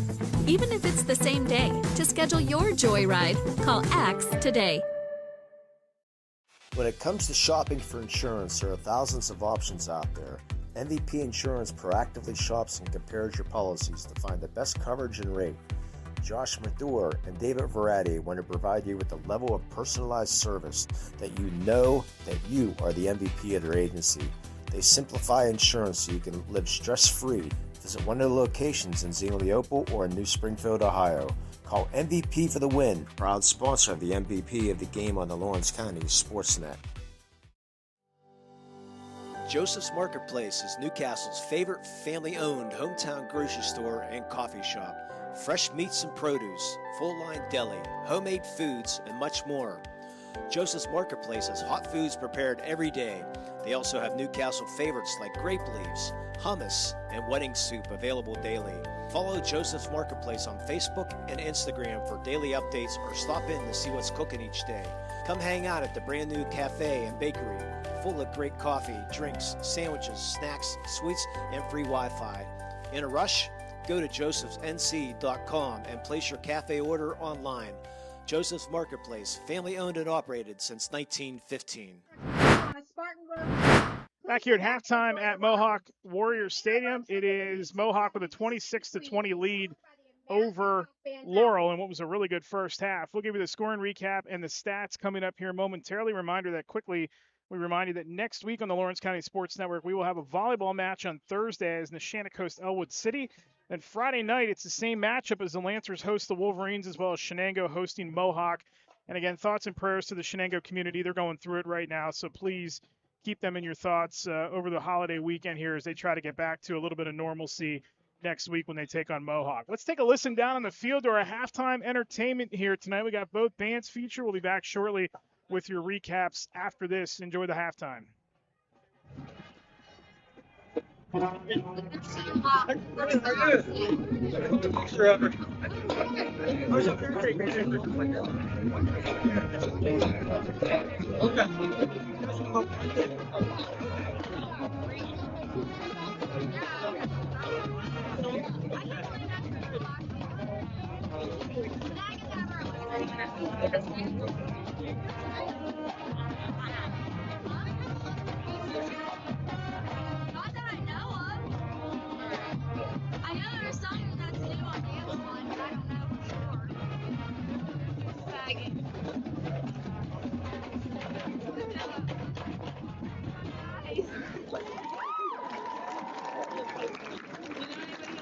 The Smart Dance Line is featured in California Girl song by Katy Perry, led by co-section leader Abigail Richards and Taitlin Smith.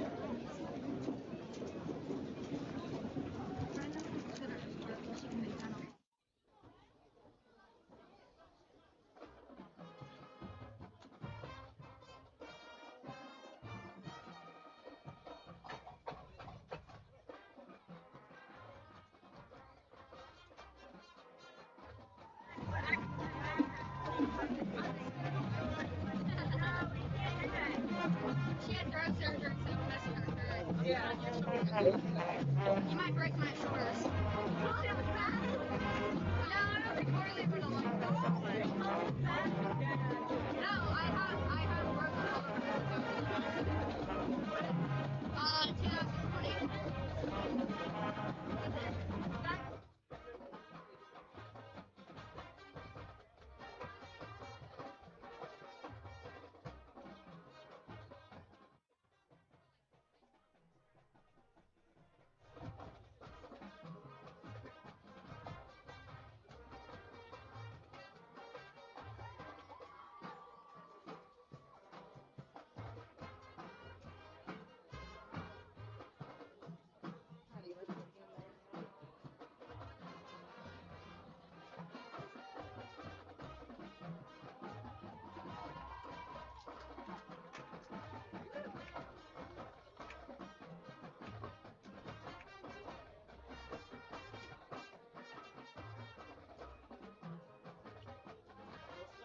the 2020.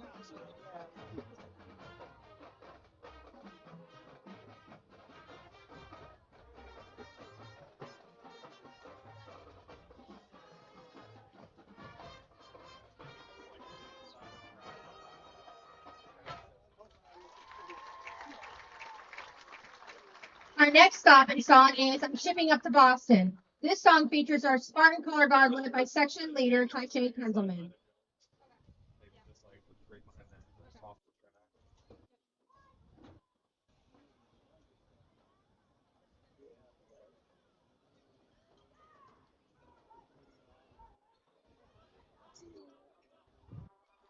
So it's too hot for them.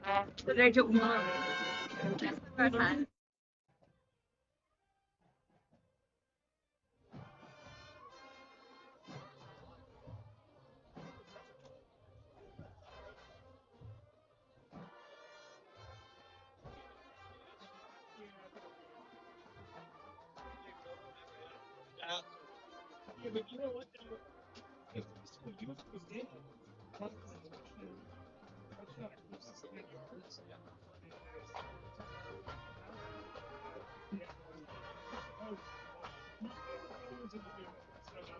I've been doing my own for years. I mean, listen, we had and one first dollar. Yeah. I think I had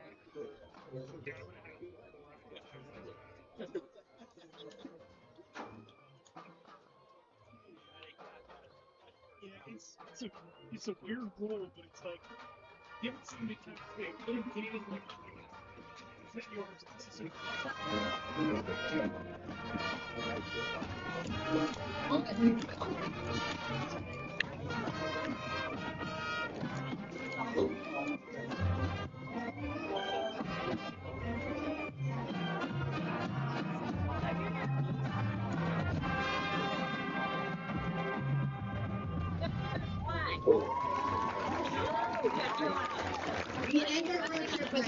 featuring Spartans Online, senior soloist Landon Michaels. Mackenzie, yeah.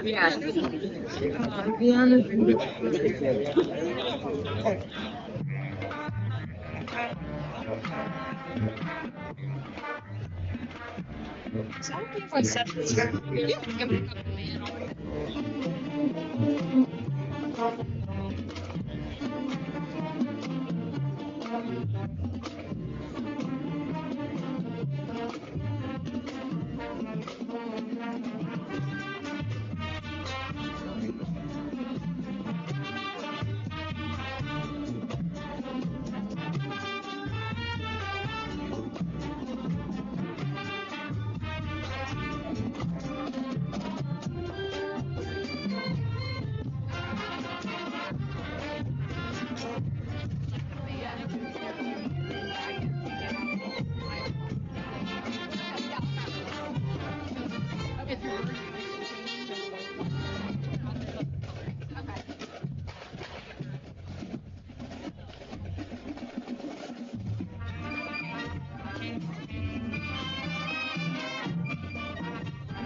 Thank you for acknowledging the efforts of these dedicated young men and women. Our marching band is under the direction of Mr. Scott Boyer. The percussion instructor and assistant band director is Mr. Josh Johnson. Mr. Nate Grossman is the low brass instructor.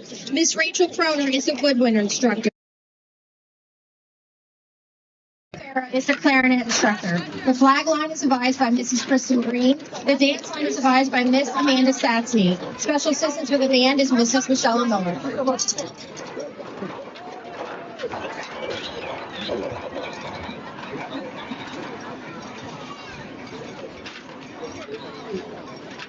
Good evening, and please welcome to the field your 2024 Mohawk Warrior Marching Band. The band is under the direction of Mr. Jason Zay, with Assistant Director Justin Adicott, Auxiliary Advisor Mrs. Megan Hunt, and band assistants Miss Katie Farrington, Mr. Jack Isaac, and Miss Anna Donofrio, and Mrs. Shelby Gebhardt. We are proud to present this year's halftime program, Unstoppable. We'll kick things off with Try Everything from Zootopia, followed by Walk the Moon's energetic hit, Shut Up and Dance. Next, we'll dive into Geronimo by Shepherd, and we'll close with the classic sing-along hit, Sweet Caroline by Neil Diamond. Drum majors Reagan Shea and Jared Kaufman. Is your band ready? Sit back, relax, and enjoy Unstoppable.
And we're back here at halftime as Mohawk has a 26-20 lead on Laurel in a pretty good first half.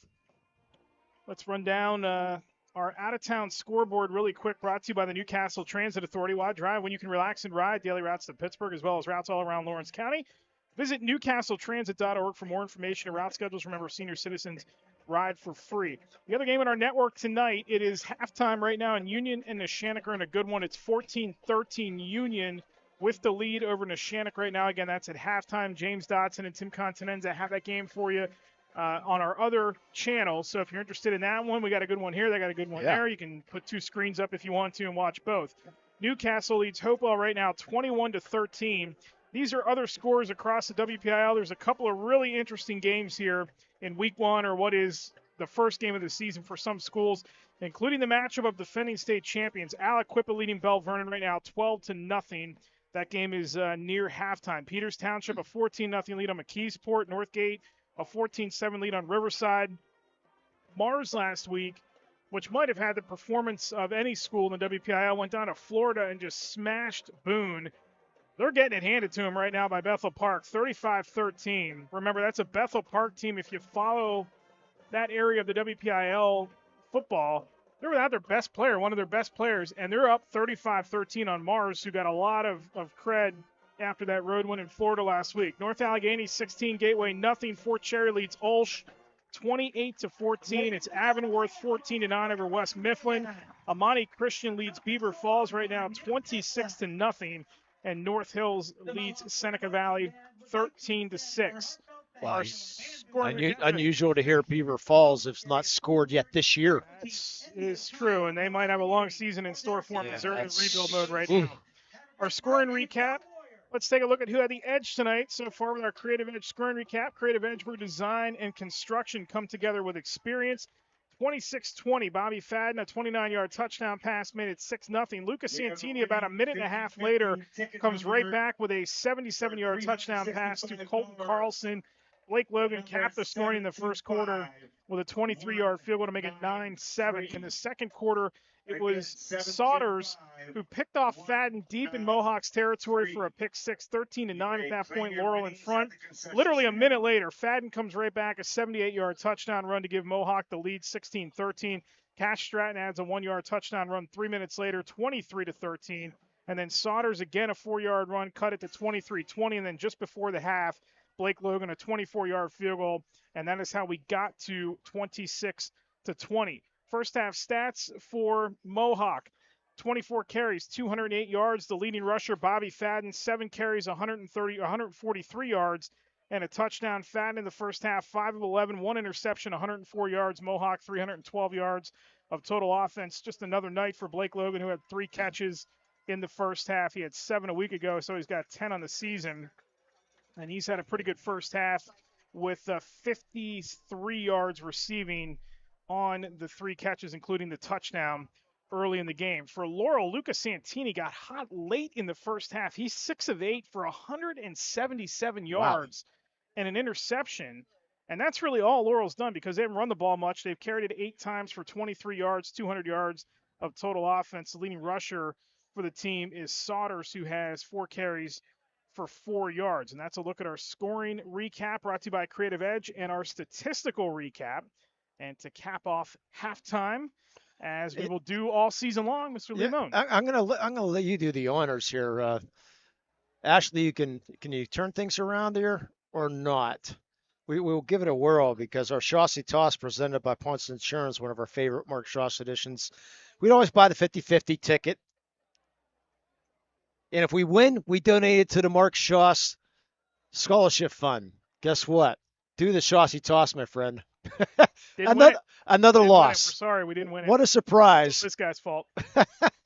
All his fault right here. lcsportsnet.com/scholarship if you're interested. We'll hand out a scholarship to be determined after the end of the season.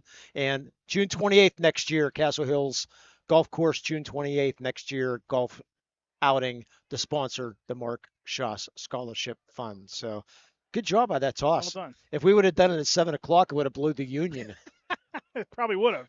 You're probably right. The way that things were going here earlier tonight, it actually has become a pretty good night. Temperature, it's a little more humid than what it was earlier, so the weather has not been a factor as much as we thought it was going to be probably about an hour and a half ago or so as both teams are back out on the field to warm up to begin the second half. Let's go back to our keys to the game here for this one. We said no turnovers for Mohawk. They did have the pick six inside their own territory where Fadden was picked off by Sodders. In the trenches, they're doing their job in this game as they've run the ball for over 200 yards in the first half. Now, a lot of that is Fadden on the one carry, but still, they've done that. And then big play Blake, touchdown reception, interception tonight, 2 for Logan. So he's doing his part here in the first half. For Laurel, we said the ground game, yeah, it's been ineffective tonight. We mentioned only 8 carries for 23 yards. Carlson's been good tonight. He hasn't been great. He's got a couple of receptions for over 100 yards, and he has 1 carry for 1 yard. So he's been good, but maybe if they try to get a little something more out of him on the ground game, that might help Laurel in the second half, and then keeping the defense off the field. Laurel hasn't been able to do that. They had the quick strike touchdown, the pick six touchdown. Other than that, the one drive where Sauter scored the touchdown, they have not been able to get off the field much against this Mohawk team. They've played well, even though they've been on the field a lot, but they have not been able to get off of it. Yeah, so they're going to have to make some type of adjustments here in the second half. But it's been a fun first half. It's a little bit more scoring than what I thought was going to happen on paper. I thought maybe it might be a lower scoring affair, but Mohawk is the real deal right now. Hey, by the way, that Chauncey Talk was sponsored by Ponce Insurance. Forgot to mention that name. So they'll be doing that all year long. And again, thanks to Laurie Heights Specialty Cookies for donating to that fund also for every kick or extra point and field goal this year going to that. You know, I was asked this early in the week about Fadden and what I thought of him and his debut. Now, I only watched it. You were obviously with Mohawk last week. By comparison, Jay Rona's first varsity start at Mohawk, 5 of 11 for 89 yards. Fadden last week, 254, and he's working on a pretty good night here again, albeit on the ground. But what are your assessments after watching Fadden now through 6 quarters as a starting quarterback? Fadden as a starting quarterback for this Mohawk team through 6 quarters. We've got literally a loudspeaker right next to us. Fadden as a starter for 6 quarters. What are your assessments of him so far? Very, very strong arm. I mean, I was expecting a little less from the arm, but boy, his arm strength makes that throw to the out, which I thought might be a little weak throw, but very strong arm. I like his decision making right now, other than that one play, but he's very creative. Sort of like his first cousin, wasn't Jay Rona. There's nothing there.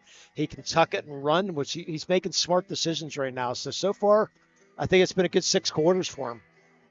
It's going to be Faulkner, Sodders, and Carlson back deep to receive for Laurel. Yeah, sorry about this. Unable to hear. A guy with 2 hearing aids and a loudspeaker by it. We are directly next to a loudspeaker on the second level, typically upstairs here at Mohawk on the 3rd level, and we were unable to get situated up there tonight because of the impending weather that turned out to not be a factor. I'm happy. I'm happy about it, too. I don't mind the accommodations, but this is like actually being at a Metallica concert while we're standing here doing this game. Nice kick. Sodders had to try to one-hand that. Goes back to the goal line to receive it. Comes across the near side. It is upended shy of the 20, just over the 15 at the 16-yard line, and that's where Laurel's going to start 1st and 10. Yeah, that's a big vote of confidence there for Andrew Lloyd, who's been struggling a little bit with the kicking duties. It's a nice kickoff there by Andrew. Gets the high five from Coach McCutcheon. Coach McCutcheon, his 10th year here at Mohawk. He was the MSC Coach of the Year in 2022. His brother, you might not know this, his brother Mike started for the New Brighton Championship basketball team back in the Civic Arena. How about that? In 1980. Santini will start in the shotgun. He's got Sodders behind him. Bottom of your screen, it's Johnson. Shear in the slot. Top of your screen, it's Miles. Nice to see Shevitz back out there, too. And he may go the whole second half, or almost all of it, like he did last week. Was on a pitch count in the first half. Santini to throw on 1st down. Got his man on the far side. Catch is made and upended over on the Mohawk sideline. It's enough for a 1st down. It's Shear. 1 play, 1 1st down for Laurel, and Santini continues to throw the ball well here in this game. Much improved since last year. I mean, this is my first time I've seen him. You got to see him last week, but yeah, definitely a much improved quarterback. Can tell he's been working hard. It's a 12-yard connection. Yeah, not much you said going on the ground here tonight, so we'll see if they continue in the air. 189 yards passing for Santini so far. They will go back to the ground. There is minimal room there to run for Saunders. He gets a couple. Give him 2 that time. It'll be 2nd down and 8. Yeah, by the way, just an awesome crowd here tonight. First game here in Mohawk this year. Had a lot of pregame festivities going on.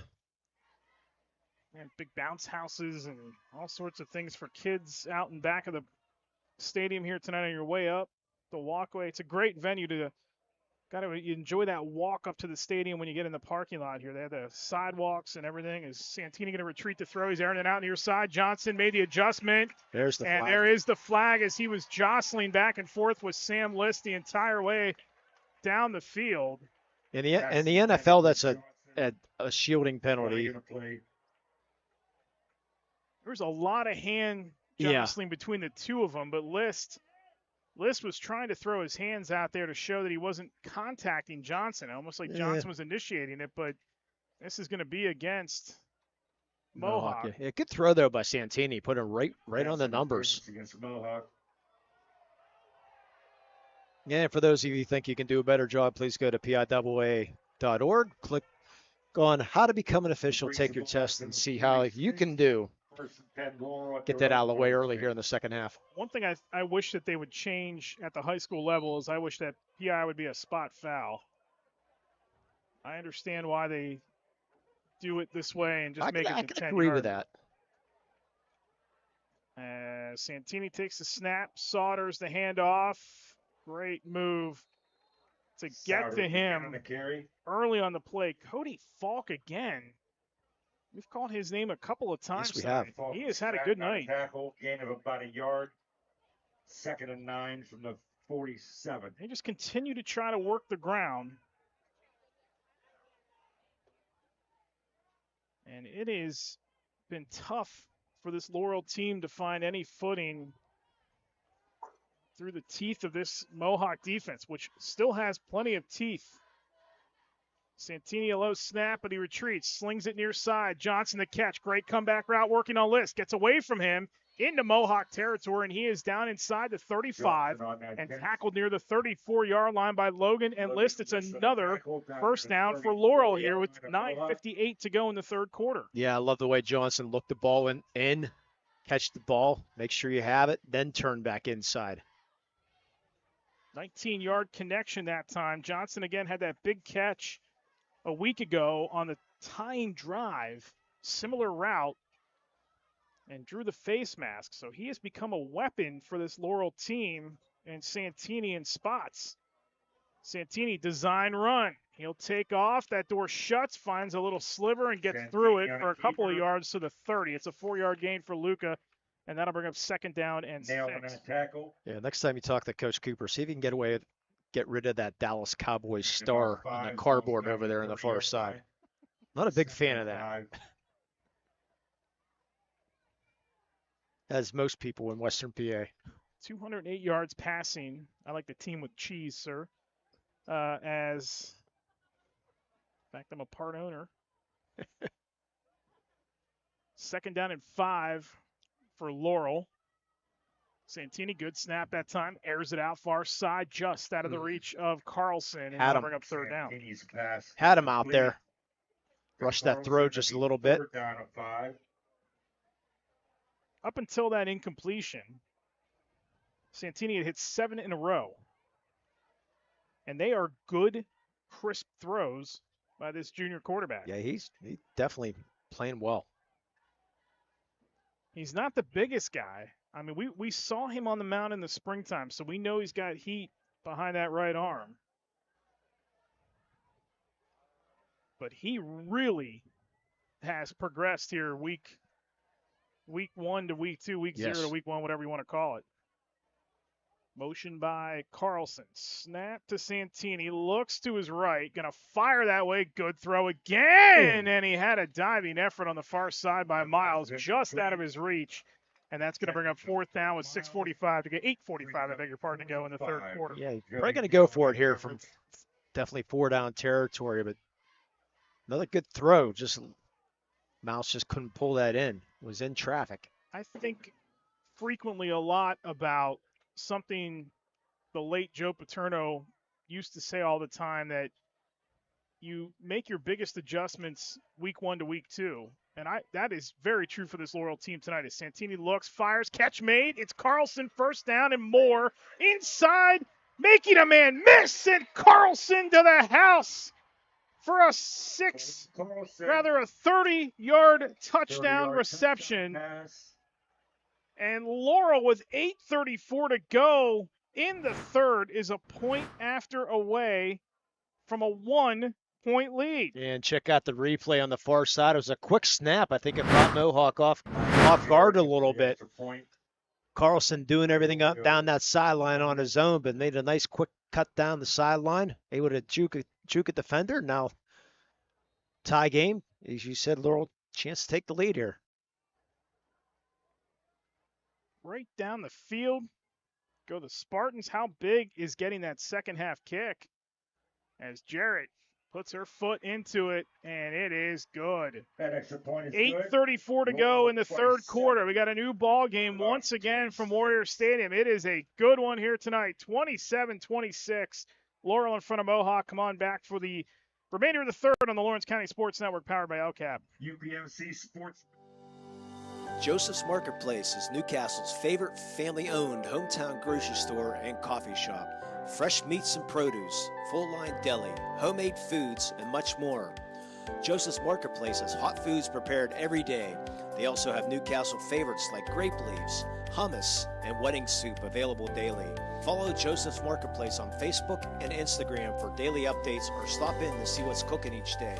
Come hang out at the brand new cafe and bakery, full of great coffee, drinks, sandwiches, snacks, sweets, and free Wi-Fi.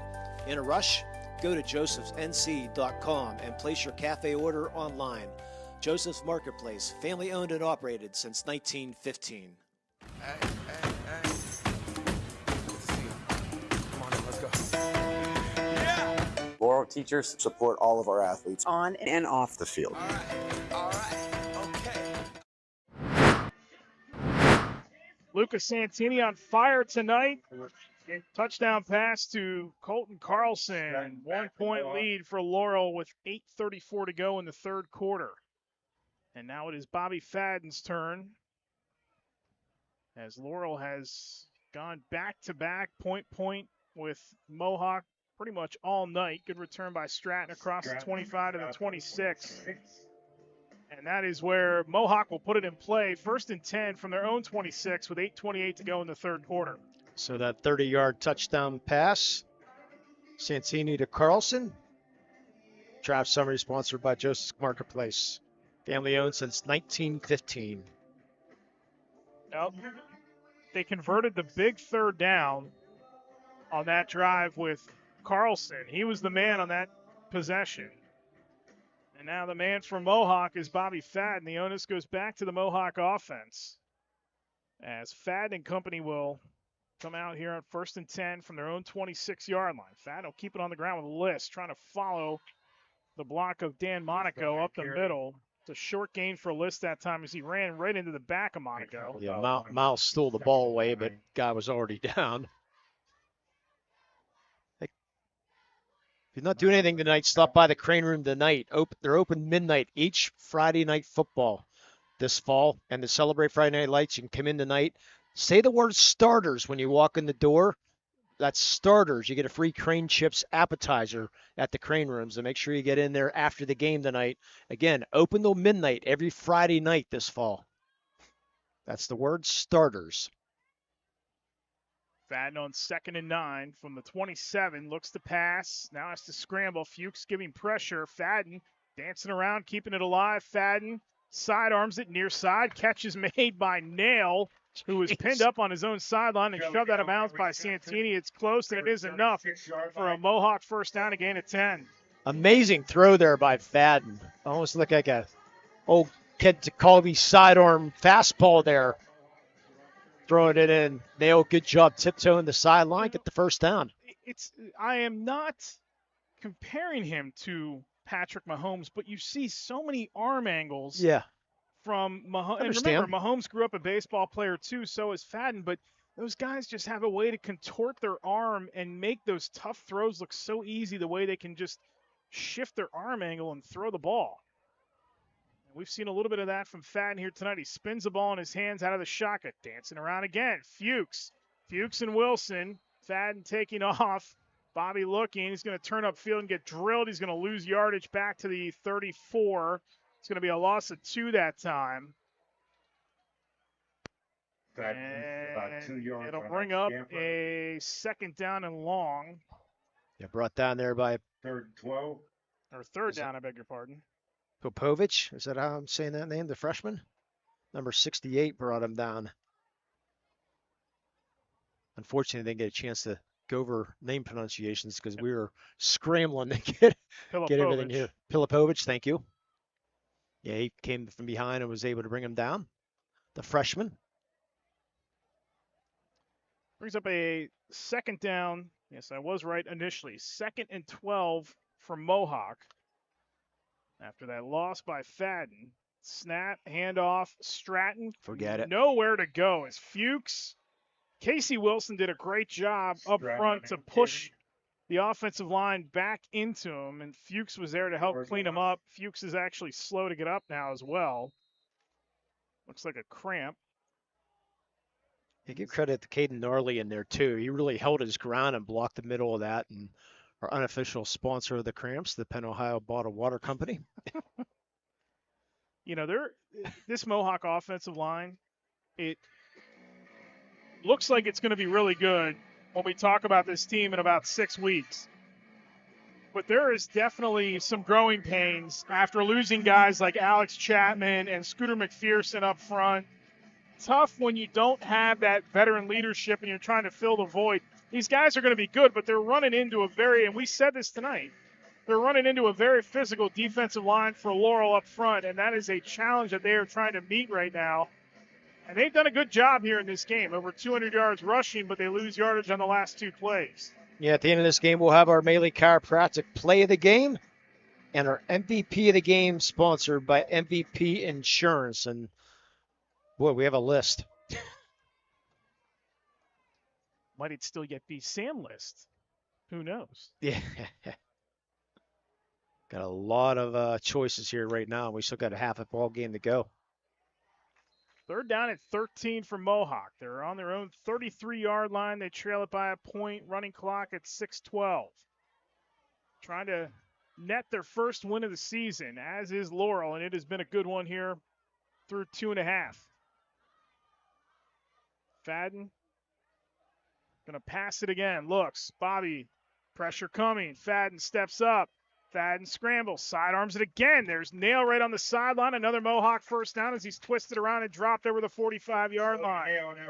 You got to feel for the Laurel defenders. You can only defend so long. I mean, the initial coverage has been great, but unfortunately the defensive line not able to catch up with Fadden. Fadden just doing so well, creating, lengthening that play, and the coverage is going to break down eventually, and it does, and finds Nail along the sideline. All of a sudden, 2 catches for Nail, who was quiet in the first half.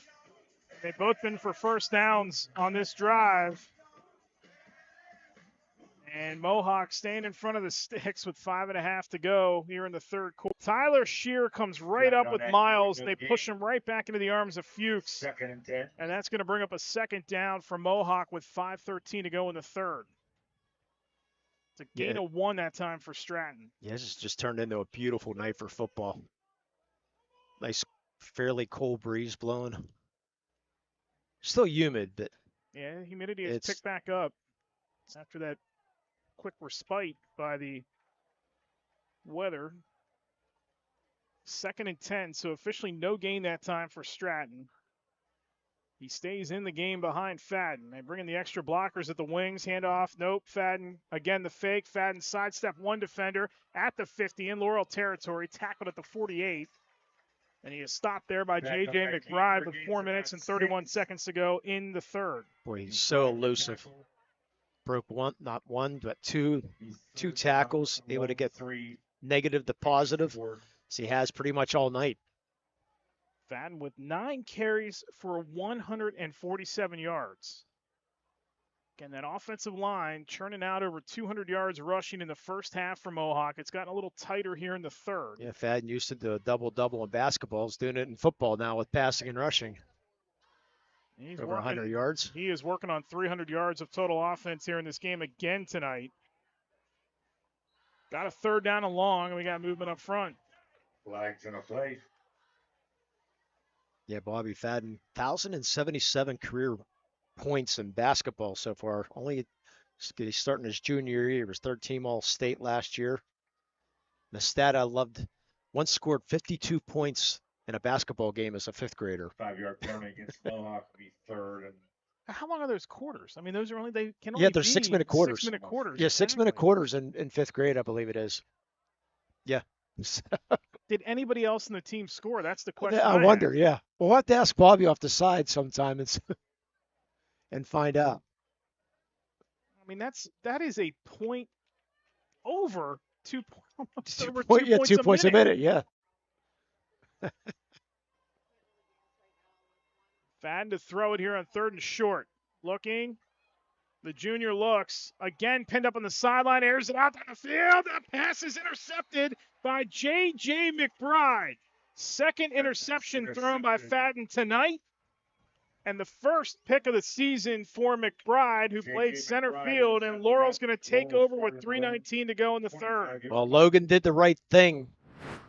He told him he's going out. You can see the replay here. Logan was breaking downfield. He was open, but Fadden, unfortunately, running to his right, couldn't get enough on the throw. And a good job with that interception. Cut in front of Logan. So the big turnover, the Medora Bonner Law turnover. Check it out, MedoraBonnerLaw.com. Laurel will take over, as you said. Blake Logan, by the way, a little hobbled after that play. He walked out to his defensive back spot limping. He might be cramping. And we'll keep an eye on that. He was sure. cramping last week. Now here's the hotter right now, the two quarterbacks. Lucas Santini, who's had himself a night. 238 yards passing for Santini. By the way, our instant replays sponsored by LCAP.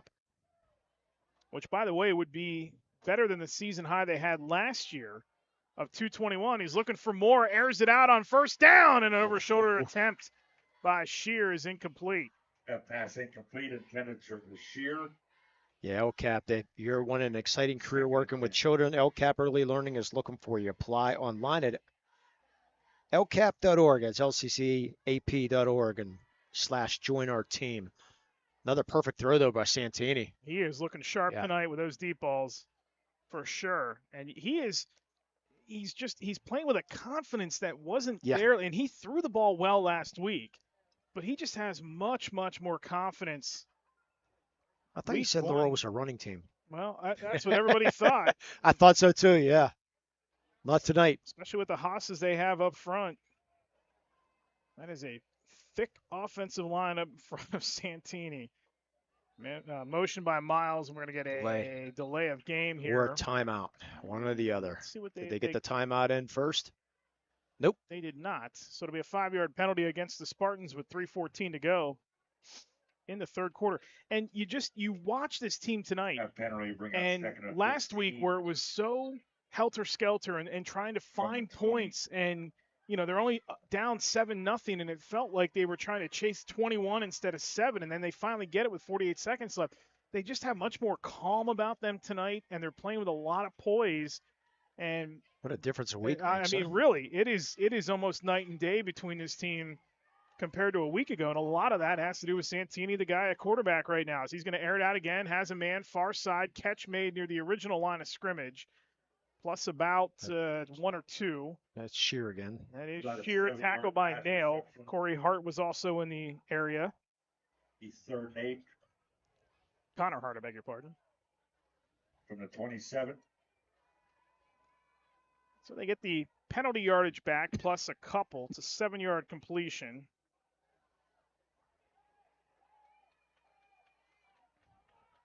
Santini continues to work on a good night, now up to 245 yards passing. Going to put it in the air again as he rolls out to the near side. backpedal, sidearms it down the field, tipped and almost intercepted, and we got a flag in on the far side. In the middle of the field with no one's around.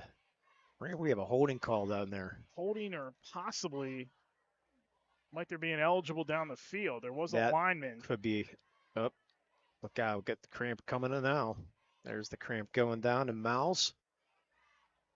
The sportsmanship. Mohawk player stretching him out. They're asking Tim McCutcheon. We still have not seen a signal. Must be an illegal man. The way that flag, like you said. Yeah, Corey Wilson was.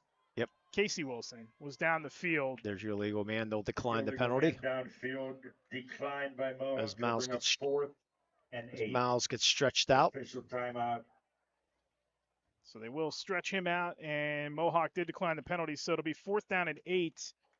And Laurel will punt it away with 2:29 to go in the third quarter. Miles looks like he's okay. As it's only our second cramp call tonight, which is unheard of. A couple of score updates on our out-of-town scoreboard brought to you by Newcastle Transit Authority, newcastletransitauthority.org. Remember, senior citizens ride for free. Third quarter, Newcastle leads Hopewell 28-19, and Neshannock has taken a 20-14 lead over Union in the third quarter. Boy, when's the last time we could say Newcastle possibly 2-0? Already would eclipse last season's win total, and Freddie Mazzocco is already the coach of the year, if you ask me. Yeah. He went to Neshannock, and people were just like, what are you going to Neshannock for? They never win there. Well, he proved that wrong. Now they say, you can't go to Newcastle. You're a good coach, you're a good coach. It's already paid off. Yeah. If they win tonight and go 2-0. As Carlson puts that one up in the lights again. Going to take a Mohawk bounce this time. Cuts into his 71-yard average. Right back to Faulkner, who is the man down there to down it. So Mohawk's going to have pretty good starting field position here just outside the 45 with 2:20 to go in the third quarter, I beg your pardon. It's a one-point game, 27-26. The deciding points in the third, a 30-yard touchdown pass from Lucas Santini to Colton Carlson. Yeah, he's still averaging 51 yards a punt, though. So 77-yard punt earlier tonight, if you missed it. And just in case you did miss it, you may go back and watch the game in full on our YouTube channel. We are happy to have all of our Lawrence County games on YouTube up until the playoffs. Get into some of the audio onlys for the playoffs as we have done in the past. As Stratton's going to get the carry here on first down. Good burst up the middle. Close to a first down, a gain of 8 that time for Stratton on first down. Boy, Jake McBride with a huge hit at the end.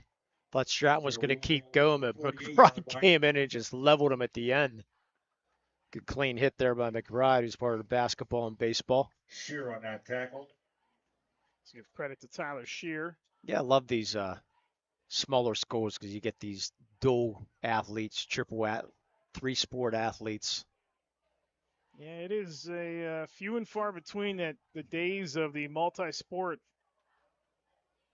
at the bigger schools are not so much anymore. Stratton gets the carry again. Stratton's going to have enough for a Mohawk first down as he's driven backwards by Carlson and Wilson. But not before he gets the first down on a gain of, we'll call it 3. Yeah, unfortunately, sports have become full-time. They're not going to give him the first down. Oh, that is a questionable spot. He had the burst. They're not giving it to him, according to the referees. All right, so it's a gain of 2, and it's 3rd and 1. Not even 1. I mean, the official on the side came in on the marker. I watched him the whole way. Nevertheless, it is 3rd and 1. Fadden's up under center. Tight formation. Chapman in motion. Handoff. Stratton. And that's first. Get it this time. Stratton on that carry. You got the first down. As Miles cleans him up at the 45 for a gain of 1. Yeah, they'll have to run at least another play here in this first half. As the clock stops in high school with the first down. Yeah, there's about a 10-second differential between game and play clock. Tim McCutcheon looking briefly back at the play clock. Nice the Mohawk also has those at both ends of the field. First down and 10 for the Warriors. It's Fadden and Chapman.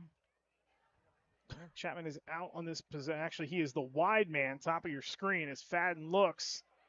Bobby taking off. Bobby's going to have to run it. Sidesteps the defender, gets to the outside. 35, slides near the 30 on his own, and he's going to have enough for a Mohawk first down on a gain of 13. With 4.9 seconds to go. There's Fadden again, just creating nothing downfield. Again, great coverage. That's going to do it here for the third quarter. 10 carries and 160 yards for Bobby Fadden. That'll do it for the third quarter. It is a 1-point game. Laurel in front, 27-26. However, Mohawk is on the move. Come on back for the fourth quarter on the Lawrence County Sports Network, powered by LCAP. Logan's getting stretched out again. Whether you're hosting a big party, it's family dinner night, or you just need a place to go and watch the big game, the Crane Room Grill is the place to be. Need that something special for your upcoming event? Ask about the CR Brewing Company's custom brewing options to give your big day that personalized touch that your guests will never forget. Visit craneroom.com to see their full menu, or call in your takeout order now at 724-656-1553. The Crane Room Grill and CR Brewing Company, a winning combination. I love what I do because coming in every day is different. How can you not enjoy these kids coming up and hugging you and giving you these great smiles all throughout the day?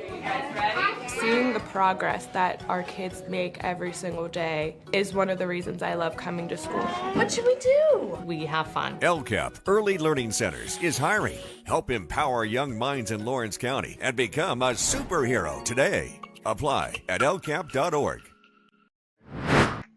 Back here for the fourth quarter, Eric Thomas and Lee Moan, 1-point game, 27-26, Laurel in front of Mohawk. It has been a good one so far.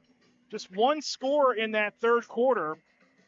After we had 46 points in the first half, it was a 30-yard touchdown pass from Lucas Santini to Colton Carlson, and that was the difference in the third quarter. Actually, Maya Jarrett's point after was the difference in the third quarter, and that's where we are right now. 1-point game, Mohawk on the move. First and 10 from the Laurel 30. Handoff to List, I believe, and that is actually Nail, who's going to get his first carry of the night. Solid run on first down. Fake that handoff and just go the inside handoff, inside trap play.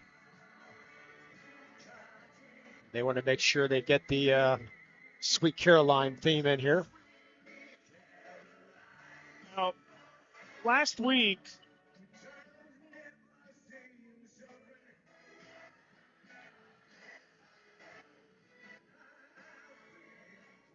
it was Nail, Chapman, List, and Stratton who all had carries. It's Stratton on 2nd and 6. Stratton gets another 5 yards. That is a good 5-yard run. There's flags everywhere. That's a late flag, maybe an ejection there at the end. Not a good hit at the end there at the play on Laurel, as a Mohawk player went flying.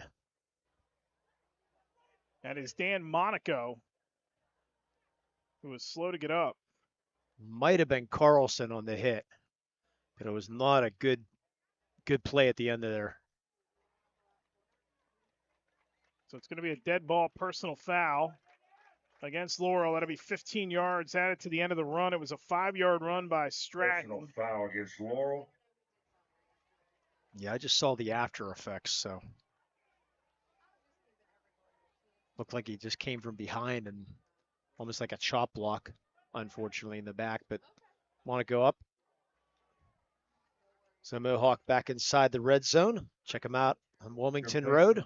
Just outside the 10-yard The RedZoneSports.com. Stratton with a workmanlike effort tonight has first and 10 from just outside 15 carries for 47 yards, but he is a talented piece for this Mohawk offensive puzzle. Yeah, not a lot of lists tonight. Cole McDaniel is top of your screen. Fadden in the shotgun, Chapman in the wing to the far side, and then we get a flag and a whistle here with 10:50 to go in the fourth.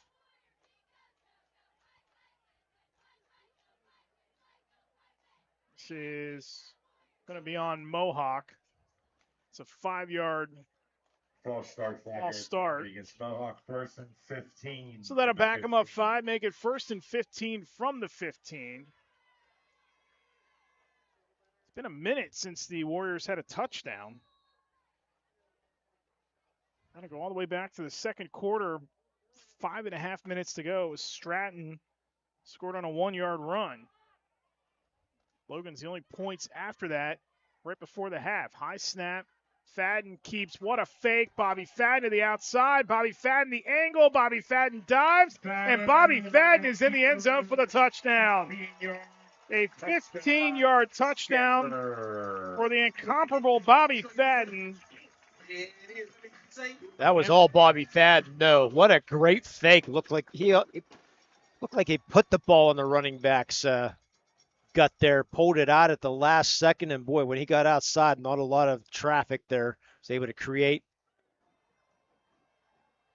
and get that touchdown as Mohawk looks like they're going to go for 2 here. They are going to go for 2. This would make it a 7-point game if they're successful. Remember, they missed the first extra point by Lloyd. And ever since then, it's been Blake Logan. They're going to go for 2 here, chase the point. Laurel would still need a touchdown, even if they are unsuccessful here. So it's still a touchdown game. Fadden gets set. Wing top of your screen. Logan is at the bottom of your screen. They hand it off. Stratton right up the middle. He's short. Taken down right by the goal line. A good job by Saunders. With 10:28 to go, we'll stay at 32-27. But Mohawk is back in front. A 15-yard touchdown run by Bobby Fadden has given the Warriors a 5-point lead. This is high school football on the Lawrence County Sports Network, powered by LCAP.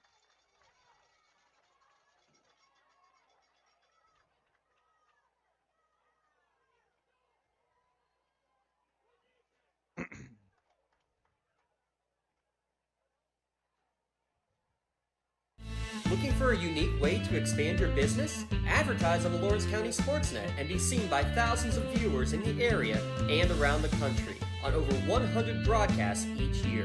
Visit lcsportsnet.com and click Advertise with LCSN.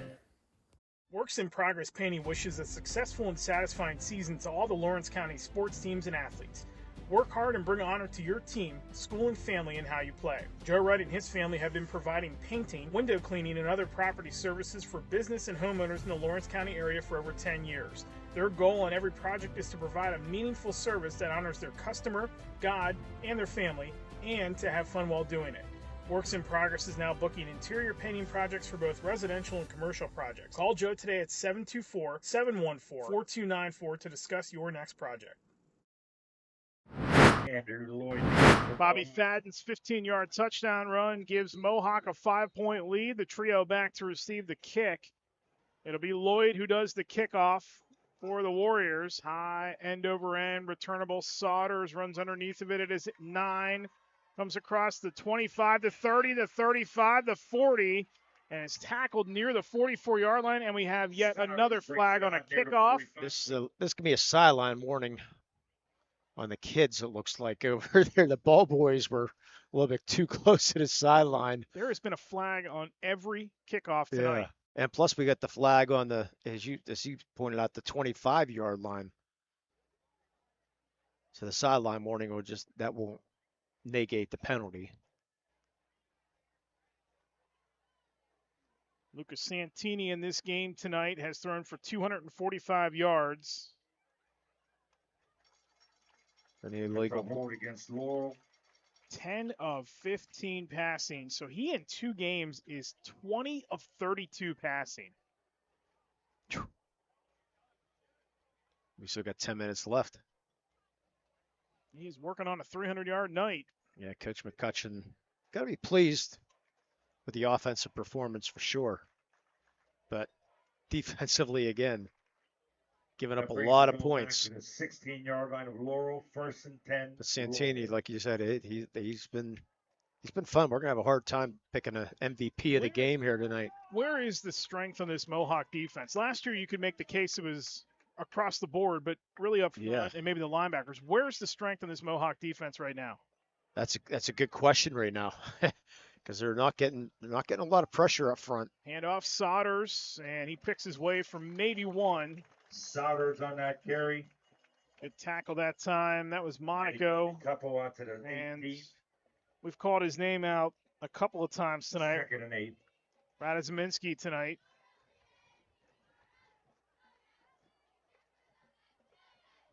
Sodders 7 carries for 8 yards. He is the leading rusher for Laurel in terms of attempts tonight. Miles has a 30-yard run to be the leading rusher in terms of yardage, but they have just not been able to find any wiggle room against this Mohawk defense. Santini sends a man in motion. 2nd and 9 from the 17. Luca to pass. Airs it out far side. Man running underneath with Johnson. Knocked away. Good coverage on the play that time. That looked like List down the far side. He and Johnson have been mixing it up tonight a lot. Sammy List on that coverage. Another very, very good throw by Santini. They are up against it here on 3rd down and 9. Mohawk in front. Laurel has rallied from a 10-point deficit tonight to take the lead. Now they face a 5-point deficit here in the 4th quarter. 9:33 to go. 3rd and 9 from the 17-yard line. Santini will have Sodders in the backfield. It is Miles and Shear, bottom of your screen. Johnson and Carlson top. Quick throw near side. Shear gets the catch, and then he gets popped by Fadden. He's going to be close to the first down and should have enough. And will.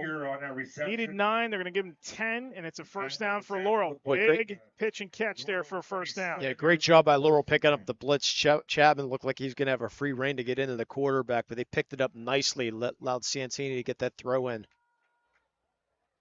Shear, a good night in his own right. 5 catches, 62 yards tonight for the senior.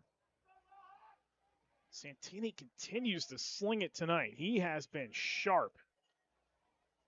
Motion by Sodders. They're going to throw it to him. Little swing pass. Makes 1 defender miss. Makes 2 miss. Chapman gets him, but he's up to the 35 for a gain of 8 on first down, and that'll bring up 2nd and 2. Yeah, Mike. Get Coach Cooper to change that offensive philosophy of pound it and ground it and run the ball. Boy, Santini's really developed here tonight. About 2. 2nd catch for Sodders tonight. They line up quickly, 8.5 to go. And the handoff to Sodders that time, nothing is there. Carry, no gain. No gain that time for Sodders. Get bottom that Powell. For Mohawk as Cody Falk came up limping. Came up limping a little bit. Falk has been fantastic tonight for this Mohawk defense. To answer the question I asked you a few minutes ago, yeah. I would argue it's the defensive line. I mean, there's just been nothing for Laurel tonight running the football. They're going to try again with Sodders. He had a head of steam that time, got across the 40, but got a first down. Tyler Shear on that carry. I'd go with that for the run defense, with having problems with the pass defense. But, I mean, getting the rush on the rush. But definitely against the run, they have been definitely strong. Laurel finally getting that first down here with 7:45 to go. Yep, 7:45 to go. Santini. Trio to the top of your screen. It's Johnson, the very top. Shear and Miles inside, or rather Carlson and Miles inside, and then Shear at the bottom of your screen. Santini going to roll out to the far side. Gets a block, throws it, catch made. Miles, first down, Laurel as he dives over the 50 into Mohawk territory at the 49-yard line. Yeah, Santini making the tough throws look easy, rolling left and throwing right. Put it right on target there, man, wide open in the flat. Get another first down. From Miles, that is his first catch tonight. Santini, 276 yards passing Limon. He is on fire throwing this football tonight. He's looks strong. Looks sharp. Low snap. Santini going to roll near side now. Flings it. Catch made. It's Shear out of bounds. Driven out of bounds on the Mohawk sideline by Sam List. Yeah, give credit to these little receivers, too. I mean, they're running some really crisp routes and getting open. Santini's showing off the arm strength there, throwing the whole way across the field. It's another 11 yards. Shear becoming the go-to guy here tonight. And Laurel's going to call Paunch Insurance timeout. Timeout. Love the life you live, worry-free. We're looking for a pair of black glasses that were dropped somewhere between the end of the No, actually, I think I left my glasses last week at Neshannock. If you find any, take it to the concession stand. Lucas Santini is 14 of 20 for 287 yards tonight. At the end of this game, we will have our Melee Chiropractic play of the game. You can visit Doctors Mitch Melee, Chris Argero, or Kelsey Bowser, voted best of the best chiropractors in Lawrence County. And our MVP after the game will announce the MVP of the game, brought to you by MVP Insurance. Get in the game at MVP Insurance. Next week, we have another doubleheader for you here in the Lawrence County Sports Network. Really looking forward to that in a Shannock-Elwood City matchup. Elwood City tonight did not play. They were scheduled to play Shenango, and, of course, because of the tragic situation with Shenango and their football staff, that game tonight was canceled. Mohawk will take on Shenango next week, so we got county battles everywhere. Tentatively, we have that game on the network here.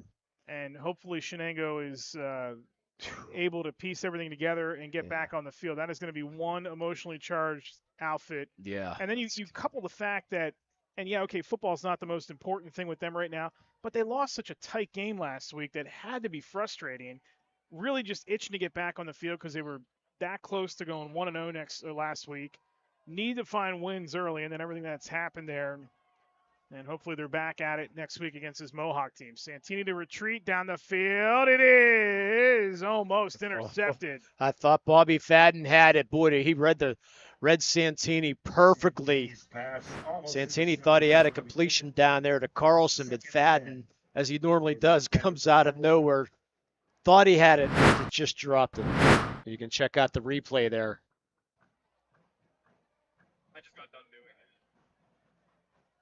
So close.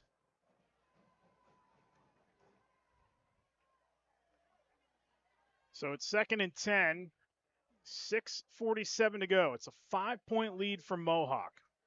Laurel on the move here as they've been all night. They pitch it. Sodders coming near side, trying to turn upfield, gets crunched by Chapman, fights out of his arm tackle, and then falls down near the 35-yard line. It's going to be a 2-yard gain for Sodders. 2 yards. It'll be 3rd down and 8. Yeah, you're crediting Chapman with the tackle, which is great, but Razminski's the one that forced that play way outside. Good job by him getting through there. 3rd down and 7. Laurel's been pretty good on 3rd down tonight. Mohawk was outstanding. They hit their first 7 third downs of the game tonight. Laurel's been efficient enough on this down. Play clock inside of 10 seconds down to 7.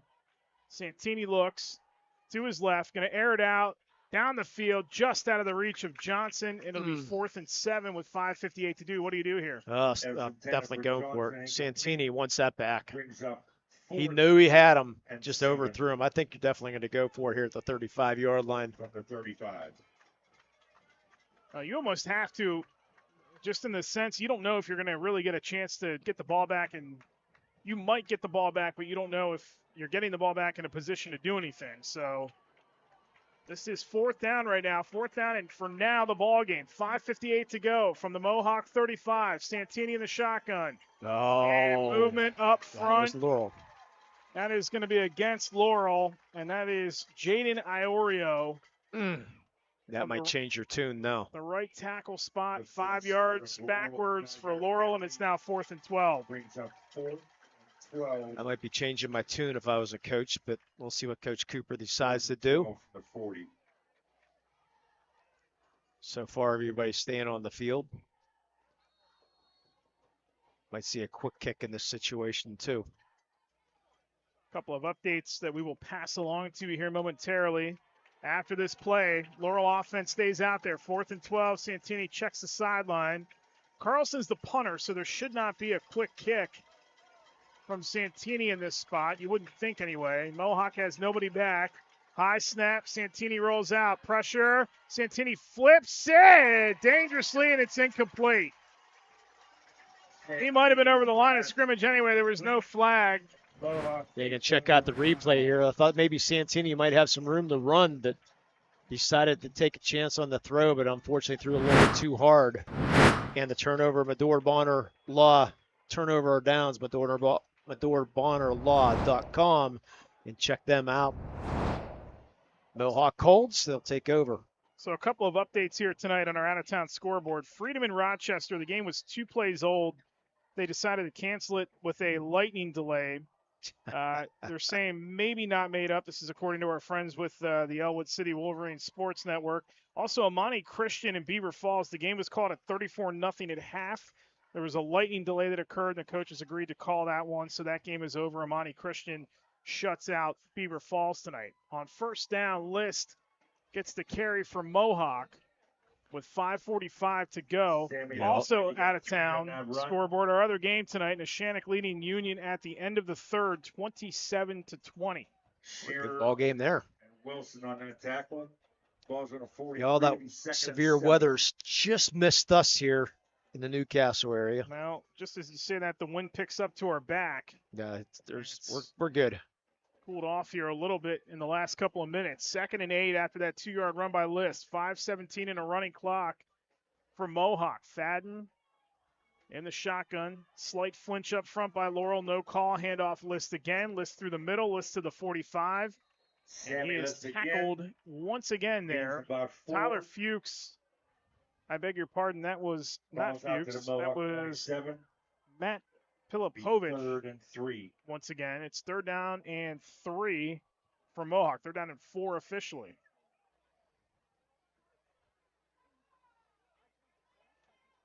They've rotated these 2 running backs, Stratton and List, pretty well tonight. 26 combined carries between the two, and then you throw in Fadden's 11 carries for 175 yards. Mohawk's rushing attack has done its job tonight. 3rd and 4, but a big 3rd down here for Fadden and company. They go double handoff, and the Laurel defense, Jack Miles, comes flying in there to throw Nail down. They tried the little fake handoff with Nail coming around, and Miles stayed right with the play to throw him down for a loss. Boy, interesting play call. I thought maybe they might roll off Fadden and let him decide to pass or throw, but they decided that double handoff, and Laurel waiting for it. You said Miles, a good job reading that, and they're gonna have to. Blake Logan's gonna have to go back and punt. 3:53 to go. Laurel still has 2 timeouts left, and they trail this game by 5. Well, the old Laurel, you say, I don't know if there's enough time in the clock to score from 60 or 70 yards. This is the new Laurel right now. It's the way Santini has been throwing the football tonight. Logan, rugby style, kicks it away. Good high end over end. That Salters dangerously almost bobbled near the 20-yard line. So Laurel's going to have 80 yards, 3:31, 2 timeouts. They trail it by 5. Gonna love the effort here at Laurel here tonight, or for Laurel tonight. Single A against double A, but 2 county schools going at it. Just throw those out. 3:31. One of these teams going to win for the first time this season. Mohawk trying to defend its home field. Here we go with the red-hot Santini, although he has missed his last couple of throws. Missed 3 in a row to be exact. He'll put it in the air on first down. Santini looks. Santini backpedals off his back foot, throws it away. Good decision there. Nothing there. Don't force anything.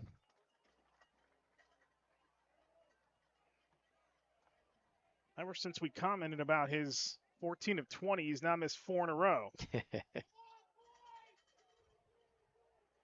3:24 to go. And now, for sure, Laurel in 4-down territory, regardless of where they are in the field. Although, maybe with 2 timeouts, you can punt, depending on how much time is left. I don't know. That's going to be a decision here they might have to think about. If they don't convert, overshoots Miles. And now Santini has missed 5 in a row. Santini's pass incomplete. 3rd and 10. 3rd down and 10 for Laurel.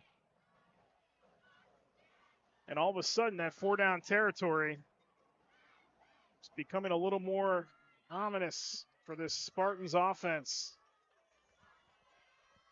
It's going to be Miles and Shear. Bottom of your screen. Top of your screen is Johnson. Look for Johnson. He has been the guy that's had a couple of clutch catches for Santini. Santini looks that direction. Now he resurveys over the middle of the field. Pass is caught by Miles, and it's enough for the first down to the 35-yard line. A gain of 15 on 3rd and 10. Boy, Cole Collective back in the pocket. Santini just scanning the field, finally found Miles and a strong throw over the middle, getting that first down. 35. Still plenty of time. 302 yards passing tonight. Still 2 timeouts for Laurel. 3 minutes now just under to go. Low snap. Santini corrals it. Steps up. Santini going to run it. Santini's got room. Santini to the sideline, and Luca Santini the first down of the 45-yard line. Great job by Santini, not panicking when that ball was at his feet.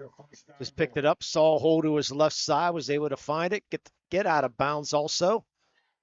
Very smart play there by Santini. 2:49 to go. As Lee mentioned, he saved the timeout.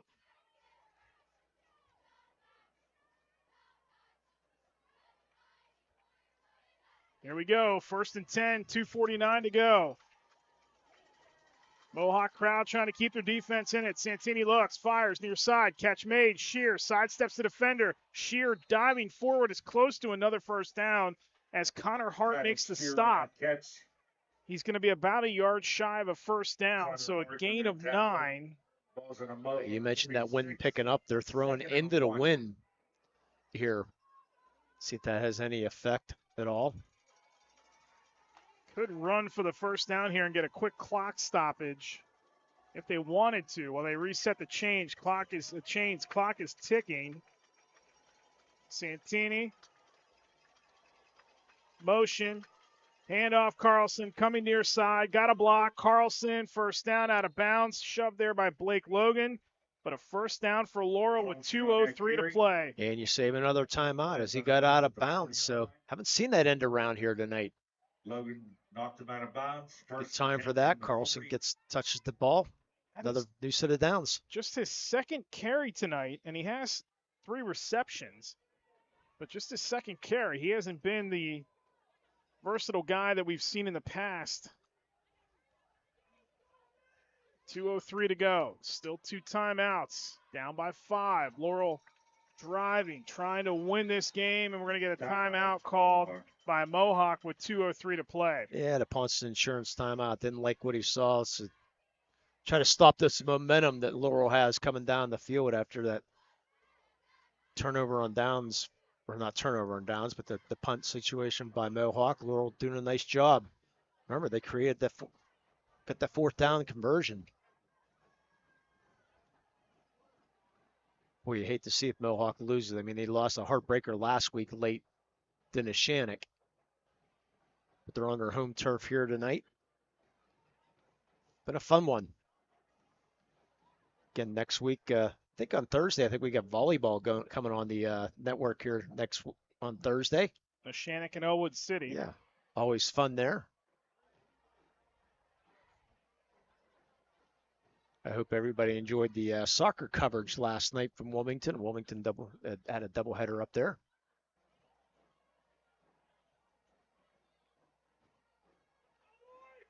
All right, so 2:03 to go. 1st and 10 for Laurel. We'll have those same 2 schools, Elwood City and Neshannock, next Friday night. The football version of it. Mohawk needs a stop.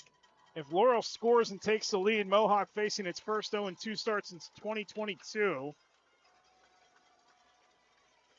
Santini on 1st and 10 from the 40. Johnson and Johnson and Carlson, top of your screen. It's Shear and Miles at the bottom.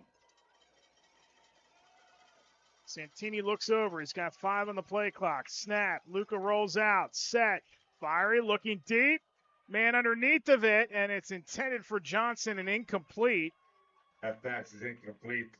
With 1:57 to go.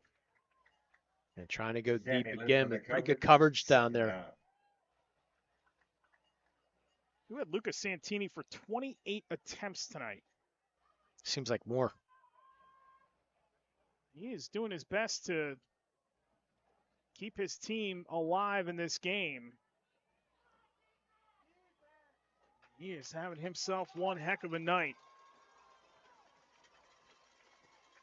2nd down and 10 from the 40. Does he have a little bit more magic in him for Laurel to get their first win of the season? Santini looks. And dump it off. Saunders, room to run. Saunders angling towards the sideline. Got more of the first down. He's out of bounds over on the Mohawk sideline with 1:49 to go. Saves the 2 timeouts again. A massive first down for Laurel with 1:49 to play. And check out the replay here. It was a well set up screen by Santini. They find Saunders, who he said was able to elude that tackle, get down the sideline, get that first down. 15 yards. Thanks to LCAP for sponsoring those replays here tonight. Greatly appreciate those. And thanks, Matt, for nailing us in the back of the arms for letting us know the replays were being played. Everybody doing a great job here tonight. Thank you. Santini looking to throw. Santini fires, and it skips in front of Shear. Coverage that time by Fadden with 1:45 to go. Yeah, I got a couple 2 or 3 interns here tonight also running camera, doing a fantastic job for us tonight. Santini 3 for his last 10. 2 of them have been for first downs, and 1 of them almost for a first down, a gain of 9. Here he has a 2nd and 10 from the Mohawk 26. 1:45 to play. It's been a great game here in week 1. 2nd game for both teams. Both trying to avoid an 0-2 start. And field goal does you no good. Santini looks to his left. Now he's going to take off that direction. Sidestep. He's got to get rid of it. Oh, that's got to be grounding. Chapman. Yeah, they're going to throw the flag. Without a doubt, Chapman chased him. Mohawk fans thinks it was a late hit, but it looked like an intentional grounding. Yeah, I'm with you, Lee. I think that's more intentional grounding than anything. Chapman is just trying to make a play, but we'll see what they call. That has to be. It looked like he just tried to throw it behind his back almost. Boy, it gets quiet, doesn't it? And it is intentional grounding. Chapman got up, and he was expressing his disappointment with it. He thought it was going to be for a late hit. Oh, now they did call a late hit on Chapman. No, it's offsetting penalties. It's going to be 2nd down. They're going to replay 2nd down with 1:38 to go. You got that replay, Matt? See, no, didn't get that replay, unfortunately. Wow, that's a tough call on Mohawk. Santini had thrown the ball before the hit. Now they're going to walk off the grounding penalty, and then I'm assuming they're going to walk off the offset, which they are. The ball was initially at the 26, and when they respot this thing, it's going to be back near the 30. So it's going to really amount to a loss of 3 on the play. Well, that's a tough call on Chapman. 3rd down, about 14 from the 30-yard line. Definitely agree with the grounding call. I do too. Yeah. I'm not necessarily sure that the foul on Chapman was. For those announcers that think you could do a better job. 3rd down and 14 for Laurel. 1:38 to go. Tim McCutcheon's going to burn a timeout, a Pontius Insurance timeout with 1:38 to go. Online at pontiusinsurance.com. Check them out for home, auto, and a free estimate at pontiusinsurance.com. Lee Moan and Eric Thomas with you at Warrior Stadium. 1:38 to go. 32-27, the home side in front right now. Hey, since you mentioned Coach McCutcheon, just a side checker. You know, his daughter Carly was just a great 3-point shooter at Mohawk. Do you do West Liberty State basketball at all?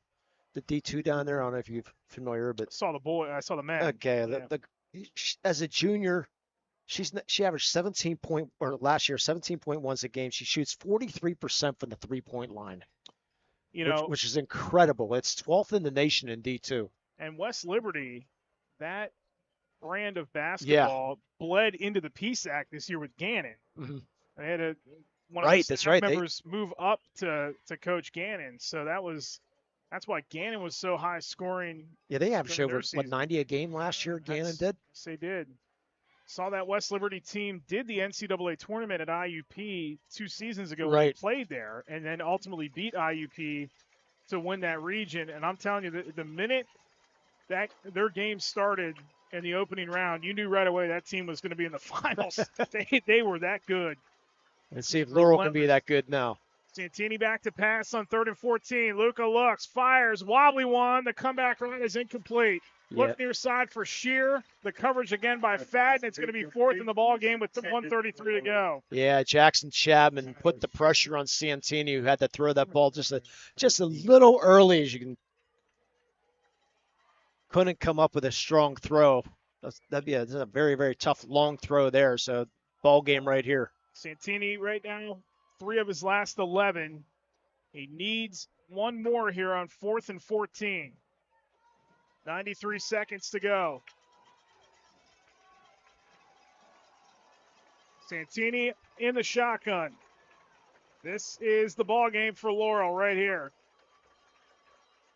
Timeout called by McCutcheon and Mohawk. The final timeout by Tim. Out of town scoreboard update brought to you by Newcastle Transit Authority with 7 minutes to go. Neshannock has a 34-20 lead on Union. Union has also pulled their starters in that game too. So really, for all intent and purposes, that game is over. And Neshannock will go to 2-0. I'm still trying to get used to Neshannock being single A. That's, almost unfortunate that Union is not. Yeah. Well, they chose to play up this year just for rivalry's sake and that. So I think the question on, and ultimately it sounds like they may not win that game tonight, but I think the question on how good this Union team is going to be has been answered. Yes. And hanging with Neshannock, that's not a bad way to start your year. Yeah, Neshannock ranked, 7th in the state, I believe it is, in the preseason. But according to PennLive.com, the official quote-unquote state football rankings in Pennsylvania. Well, Rebel does a pretty good job himself at the Triv Live High School Sports Network, but I know you're a little partial to the Penn Live since you lived out there for many years. My old stomping ground. Yeah. Worked with those guys for several years Understand. as well. I've worked with Rebel for about 20 years, so I'm a little partial to Rebel. I don't know that he would tell people he worked with you that long. No, he wouldn't. 4th down and 14. Sauter steps up to Santini's right. Snap for the ball game. Santini looks. Santini fires. Santini has a man. It's caught. It's Miles. And he is going to be well short of the first down. And Mohawk is, for now, going to hang on and win it with 1:25 to go. Well, who else but Bobby Fadden on the stop? Done everything else here tonight. Why not make the tackle to more than likely secure victory here? Take over on downs. That is a long throw for Santini to make. And Fadden's not going to go out to end this game either. Going to throw no quarterback in there for Mohawk. Looks like Joey Nail's going to end this game. More than likely take the knee. Laurel does still have 2 timeouts. Actually, Fadden now will go in. Maybe they need to run a play. Yeah, they're going to have to run at least 1 or 2 plays.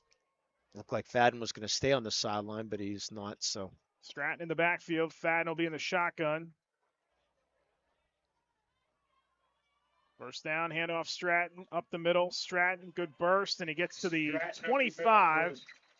There's your punch insurance timeout taken by Laurel. He's 2nd and 5 from the 25. Gain of 6. Stratton tonight, 16 carries and 53 yards. Workmanlike effort for the young sophomore. Try to figure out who our MVP of the game will be and our Melee Chiropractic play of the game here tonight. Doing our post-game show. Our post-game show will be sponsored by Gem Master Builders. They will have your scoring recap at the end of the game, thanks to Joseph Marketplace for scoring recap during the games, the drive summaries. The Gem Master Builders, extensive construction experience, design capabilities, creative process allows them to help any project and meet any challenge. Building their community for over 70 years. Visit gembuilders.com for more info. So out of the timeout with 1:20 to go, 32-27. Mohawk trying to run the clock out. Trying to pick up their first win of the season. Laurel looking like they're going to fall to 0-2. Their last 0-2 start was 2018. Yeah, they really don't have to run a play here, but they're going to run one anyways. Stratton picking up some yardage, and he's going to get to the 30, and that's going to be enough for a first down anyway. Yeah, they got to just knelt and let Laurel call timeout. But nonetheless, that should do it here for Mohawk, as Laurel's going to save that last Ponce Insurance timeout, knowing this game is pretty much in the books. Get one kneel down here. So Mohawk is going to take on Shenango next week. That game is scheduled for next week. Yeah. And just stay tuned. Keep an eye on our social media channels, and you can listen to our preview podcast on Wednesday night.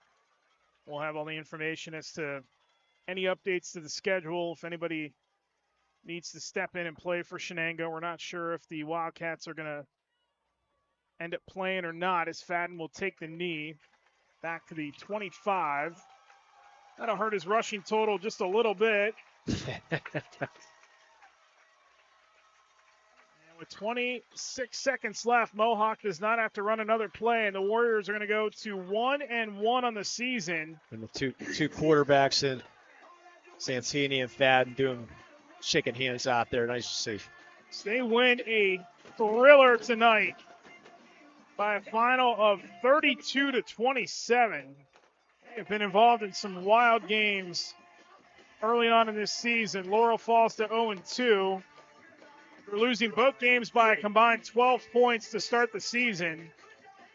Laurel back in action next week in Mohawk, as we mentioned, potentially against Shenango in week number 2. We will take a timeout. When we come back, we will have our postgame show for you. We'll announce our play of the game. We'll announce our MVP of the game. We will run down the scoring for you one more time, and we will give you the final statistics as well. Mohawk wins it tonight, 32-27. The postgame show is next here on the Lawrence County Sports Network, powered by LCAP.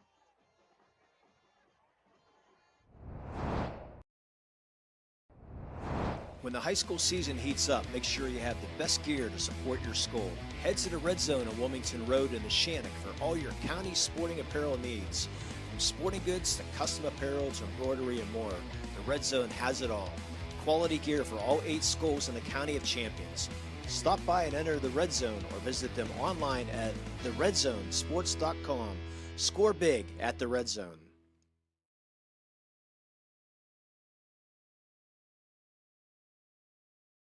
Looking for a unique way to expand your business? Advertise on the Lawrence County SportsNet and be seen by thousands of viewers in the area and around the country on over 100 broadcasts each year. Visit lcsportsnet.com and click Advertise with LCSN. When it comes to shopping for insurance, there are thousands of options out there. MVP Insurance proactively shops and compares your policies to find the best coverage and rate. Josh Madure and David Verratti want to provide you with the level of personalized service that you know that you are the MVP of their agency. They simplify insurance so you can live stress-free. Visit one of the locations in Zingleopole or in New Springfield, Ohio. Call MVP for the win, proud sponsor of the MVP of the game on the Lawrence County SportsNet. For 20 years, Melee Chiropractic has treated athletes of all ages to help them get safely back to the top of their game. Melee Chiropractic has 3 full-time doctors in their office, and all 3 are former area athletes who have had to battle injuries throughout their careers. They want to help you get safely back on your feet. But more importantly, help stop the injuries before they happen. Prehab before you rehab. Attention all high school student athletes. During your sports season, a $30 visit to the Melee Chiropractic office includes an adjustment and/or all therapy is necessary. From the athletes of tomorrow to the weekend warriors and everything in between. Let Melee Chiropractic keep you in the game. I love what I do because coming in every day is different. How can you not enjoy these kids coming up and hugging you and giving you these great smiles all throughout the day.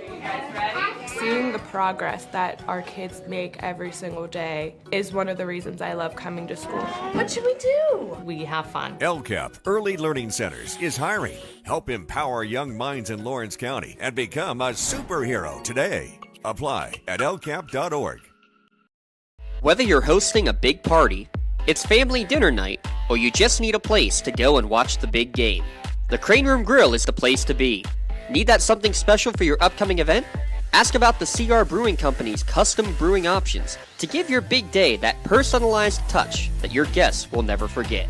Visit craneroom.com to see their full menu, or call in your takeout order now at 724-656-1553. The Crane Room Grill and CR Brewing Company, a winning combination. Just like going to the doctor, our homes need a checkup too. If your home is not properly weatherized, you could be at risk for symptoms that cause unhealthy ailments and higher utility bills. The Weatherization Assistance Program is the key to reducing utility costs and increasing comfort in your home. Services include an in-home energy audit to inspect your furnace and hot water tank, check for air sealing around windows and doors, and ensure adequate insulation and ventilation. Learn more at lcap.org or call the Department of Healthy Homes to get your checkup today. When the high school season heats up, make sure you have the best gear to support your school.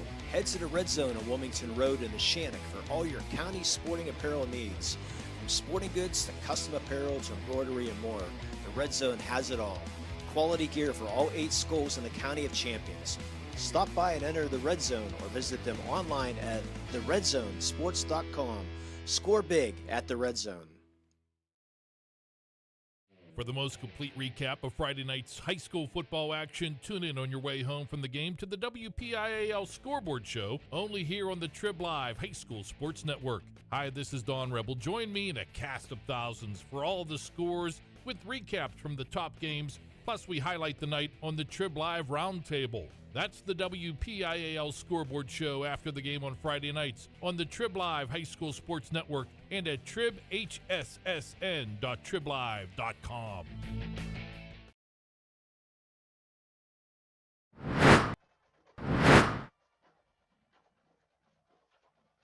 Back here at Warrior Stadium, Eric Thomas, Lee Moe with you on the postgame show. Final score tonight, Mohawk a 32-27 winner over Laurel. So the Warriors up their record to 1-1. Laurel falls to 0-2 for the first time since 2018. Let's recap our scoring for you very quickly tonight.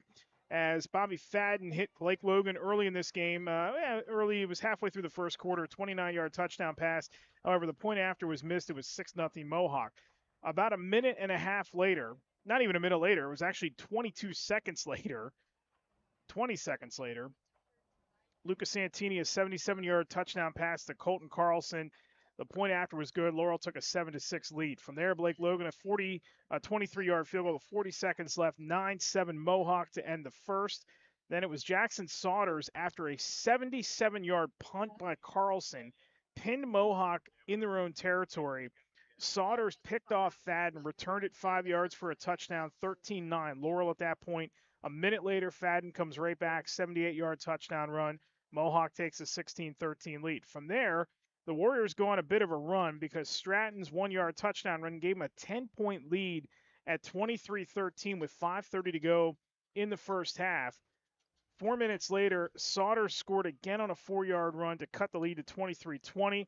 But then just before the half, Blake Logan, a 24-yard field goal, made it 26-20 Mohawk. Only 2 touchdowns. So we had 46 points in the first half, and we only had 2 touchdowns the entire second half.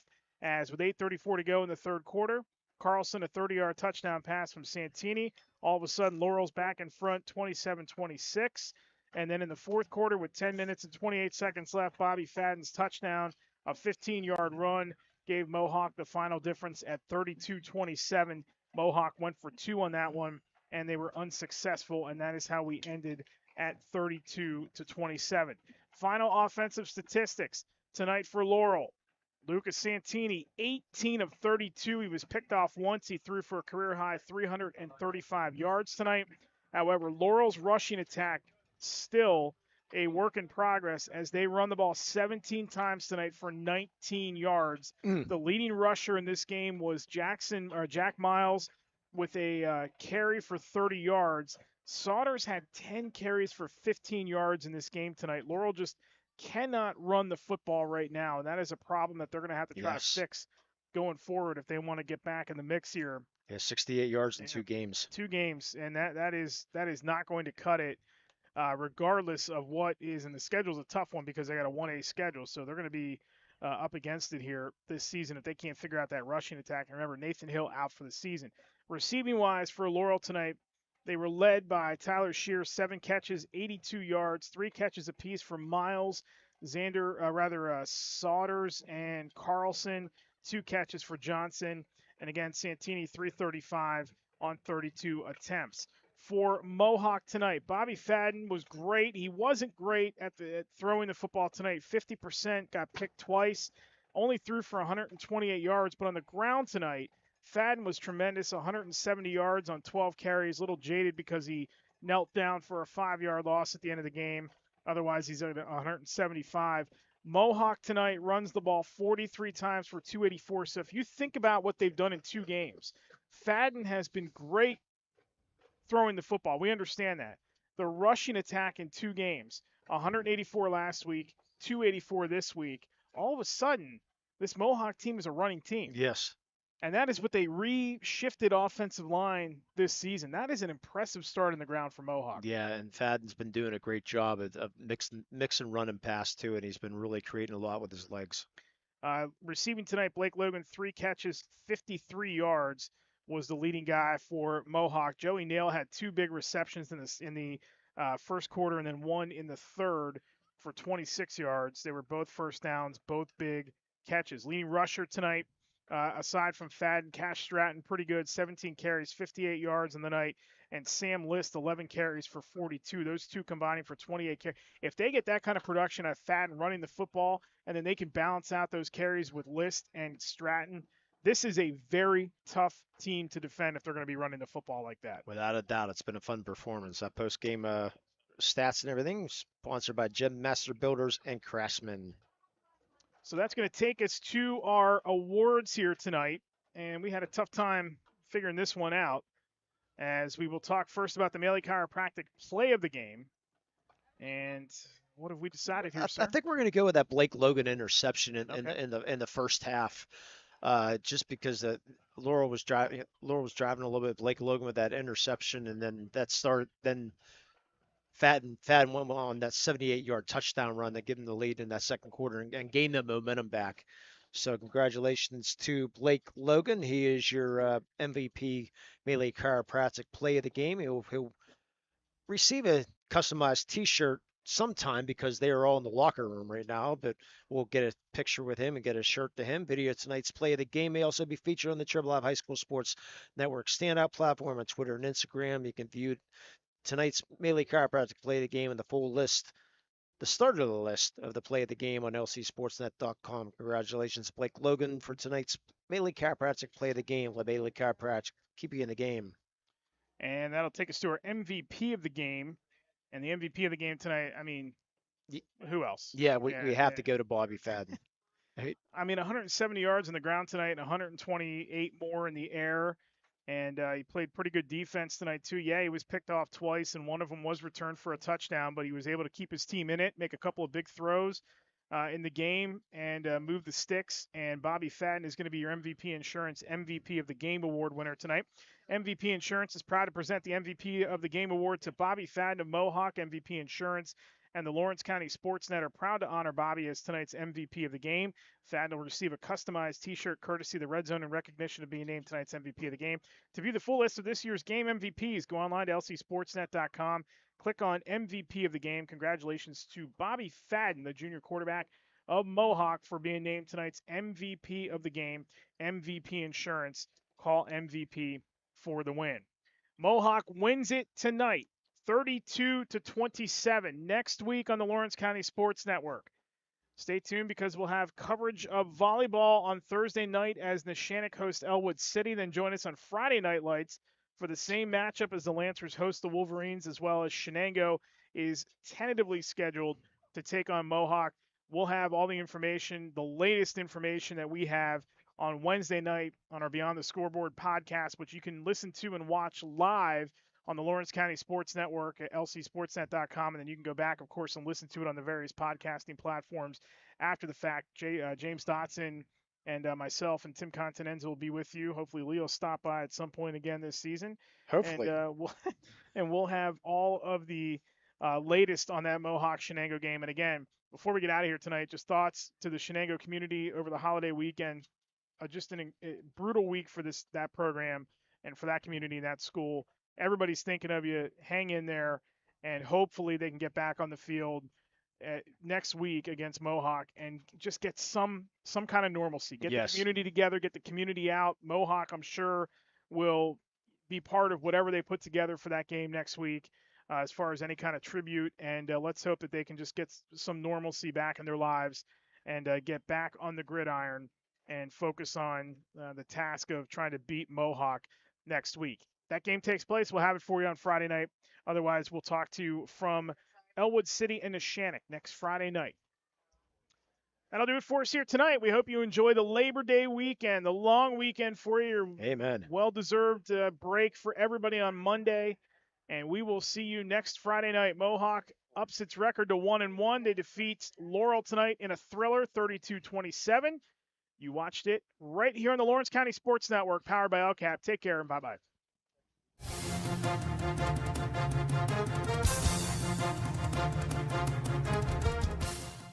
Your voice for Lawrence County sports. The gold ball headed home to Newcastle.